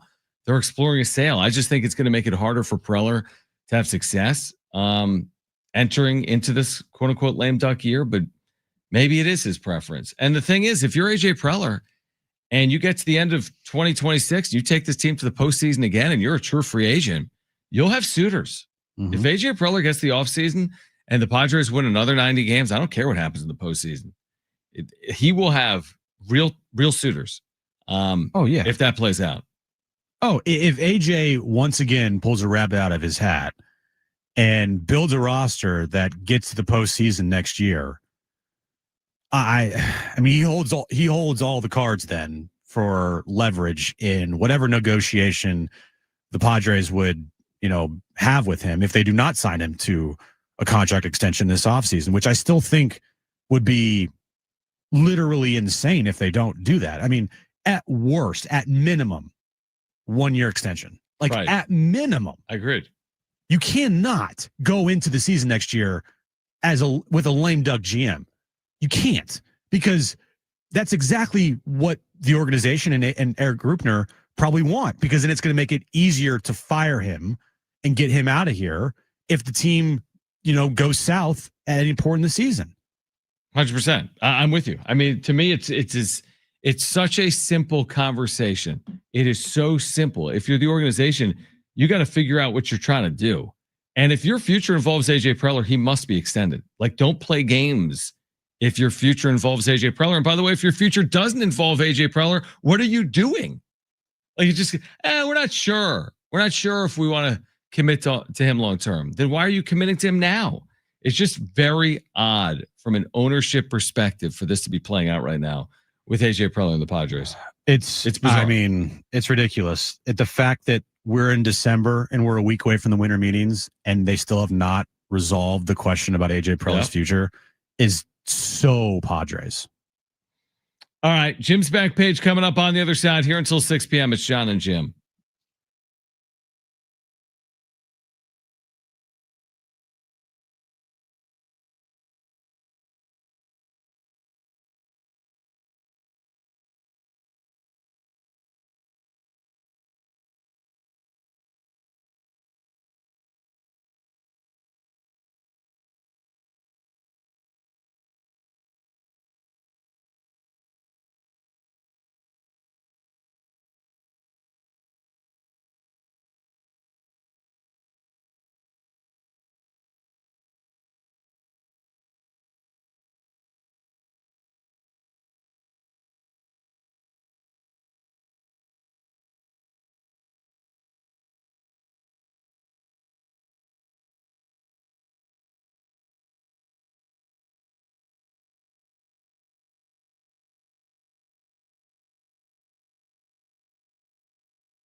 All right, final time. Jon and Jim, San Diego Sports 760. There will be an SDFC midweek live show for you tomorrow. Also have Thursday Night Football this week on San Diego Sports 760. You know who's playing that game, Jim, Thursday night? Well, it's got to be either Cowboys, Raiders, Chargers. It's one of those teams, right? Correct. I'm going to go with Cowboys. It's a good game. Cowboys-Lions in Detroit. That's a very good game. Very good game. That'll be Thursday night at 5:15. A game you can hear right here on San Diego Sports 760. We also have Aztecs Hoops coming up on Wednesday. San Diego State back on the floor for the first time since the Players Era tournament in Las Vegas. They'll play Wednesday night at 7. You can hear it right here on San Diego Sports 760. So Jim will finish. You'll finish out the Wednesday show for us here. Oh, of course, Sean. Yeah, you got that. No worries. You got that. No worries at all. You're going to take us home on Wednesday night. How about I just take care of all the shows? Actually, you got a solo show tomorrow because of my medical procedure. Your colonoscopy? Yes. Correct. I do have a solo show for your colonoscopy tomorrow. What do you have in store for tomorrow? Big show, John. You just have to wait to find out. Okay, I'll be tuning in 2 p.m. No, you won't be. By the way, the update real quick before we get to the back page from New England is all Patriots. It is not looking like the Super Bowls. It's 17-0 New England in the first quarter. Oh, is that good? It is for New England. Yeah, 17-0 in the first quarter is that's a rout in the NFL, and the rout is on tonight in New England. All right, let's get to it.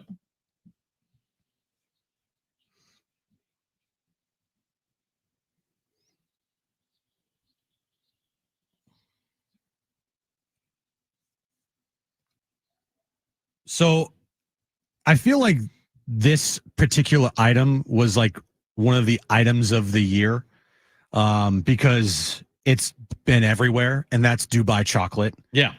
Dubai chocolate has turned, it's been everywhere. They've turned crumble cookie Dubai chocolate. They've had Dubai chocolate just everywhere. It's everywhere, right? Yeah. Well, Starbucks has decided to, jump in on the Dubai chocolate train.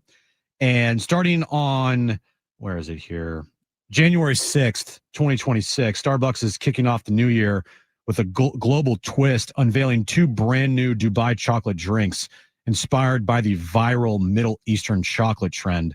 The new beverages will combine Starbucks signature flavors with the rich, indulgent chocolate style Dubai is known for, blending luxury, sweetness, and a touch of global influence into the winter lineup. You have 2 headline items, the iced Dubai chocolate matcha and the iced Dubai chocolate mocha. So basically it's taken everything by storm is what we're saying. Correct. And if you want to just, have a sugar blast every morning, get the Dubai chocolate mocha or the Dubai chocolate matcha. You're making me hungry. Well, you're in luck because my next story is also about food, John. Shocking. I said this on the back page a couple weeks ago, but I'm just reminding everybody because tomorrow Burger King officially releases their new SpongeBob menu. What? Burger King is, that's how I know you don't listen. Burger King is making a splash with a brand new SpongeBob SquarePants collaboration launched in celebration of the SpongeBob movie. Beginning tomorrow at participating restaurants nationwide, fans can dive into an exclusive SpongeBob movie menu designed to bring the whimsical world of Bikini Bottom to the surface. The theme menu features several standout items, including SpongeBob's Krabby Whopper. We also have Mr. Krabs Cheesy Bacon Tots. We have Patrick's Starberry Shortcake Pie. And we also have a Pirate's Frozen Pineapple Float. I might have to take Jones over there. This looks fantastic. Does it? The box is a pineapple. Right. The burger looks like a Krabby Patty.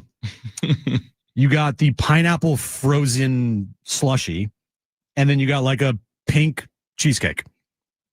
Man, that does sound good. Yeah, it really does. Maybe tomorrow night, post colonoscopy, swing by. Hey, man, Jones would love you for it if you brought him home some Burger King. Now, unfortunately, I don't think they sell this in like a Beyond Burger, but right. But yeah, but he would like the cake or the smoothie or whatever you were saying. You get the cheesy tots. Get the cheesy tots. That sounds amazing. Get the pineapple slushy and get the Patrick the Starfish pie. That's what I'm saying. Yeah. All right. I'm putting it in my phone. No, you're not. Finally, Gatorade is officially teaming up with Stranger Things, as Stranger Things is taking the world by storm with every, ad campaign possible. They're teaming up with everybody. To take us back to 1987 Hawkins, they are releasing a limited time throwback style Gatorade bottle featuring vintage branding, neon colors, and a special Stranger Things character design. They're bringing back the glass bottle, John. What do you think of that? They're bringing that back? Yeah, remember the glass bottle for Gatorade? Season 2? Season 2. No, John. Oh, for Gatorade, you used to have a glass. I don't remember Gatorade having a glass You bottle. don't? Trying to think right now. Yeah, the OG bottles are glass. I didn't realize that. Yeah. Wow. Back when they only had like orange and like lemon lime was like the only flavors. These are the lemon lime flavor is the only flavor. The release is a limited, highly collectible, and already trending on Gatorade's Instagram. You can, if you spot one of these bottles, grab it. They're expected to disappear very fast. So if you want a collectible Stranger Things Gatorade bottle and you see one, apparently you have to buy it. Now, has this come out yet? I ask that every day. Stranger Things? No, Stranger Things, yeah. Yeah, it's come out. I haven't been able to watch it. It's already out? It's already out, John. It came out on Thanksgiving. Way to keep up with the times. Yeah. And has Brent seen it? Yeah, I watched it on Thanksgiving. Well, don't ruin binge it. the whole thing. Now they're releasing it in 3 separate parts. So the first part was what, 4 or 5 episodes, Brent? 4. Okay, 4 episodes, and then they're releasing another 4 on what, Christmas Eve or Christmas? I believe so. It's another 3 or 4. And then the finale to Stranger Things, which is like a 2-hour finale, will be released on New Year's Eve. And you can watch it in theaters, by the way, which is kind of crazy. That's insane. Tickets for that go on sale tomorrow. Are you buying tickets for that? Not right away. I'll wait and see. Okay. I'm thinking about it. Now, without spoiling it, Brent, the first 4 episodes, what was your initial, I guess, thoughts on it? They're good. The first episode's a little slow to get going because all these episodes are like an hour long plus, right? Yeah, the first 2 are like an hour, and then the third one was a little over an hour, and the fourth one was like 90 minutes. But no, it's good, and it's leading up to the next. It was good. When are you gonna watch it, Jim? You act like you have better things to do. I'll probably watch it tomorrow. Tomorrow night or tomorrow before the show? Probably tomorrow night, John. We'll see. Hey, let me prep for my solo show by watching 5.5 hours of Stranger Things, season 5. Yes. And I'm guessing there will be no Padres news tomorrow. There'll be nothing. There'll be nothing. Like, it will be a nothing day. The big news story will be like the ESPYs is moving from 2 hours to 3 hours in 2027. Or the Padres will like re-sign Tyler Wade, and I'll have to talk about him for 4 straight hours. Please. All right. Please don't. We are back tomorrow at 2 p.m. I wish you luck.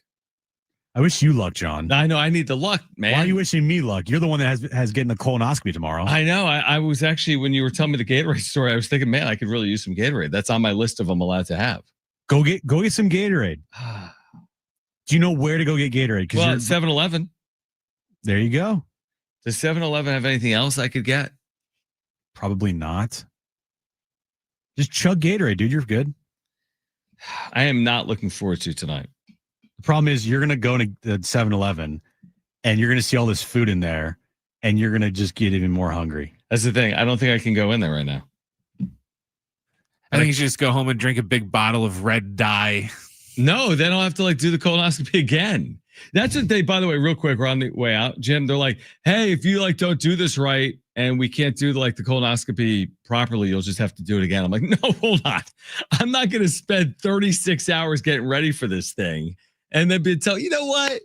You might have to do it again. No, this is a one and done. Just keep putting it off like jury duty. No, it's not a good idea. It's not a good idea. All right, if you missed anything today, congratulations. You can visit sportssd.com or the iHeartRadio app or iTunes or TuneIn Radio or Spotify. We are back tomorrow at 2 p.m. Tomorrow, SDFC Midweek Live as well at 6 p.m. And for Brent and Jim, I'm John. Keep it here. This is San Diego Sports 760. Okay. Peace.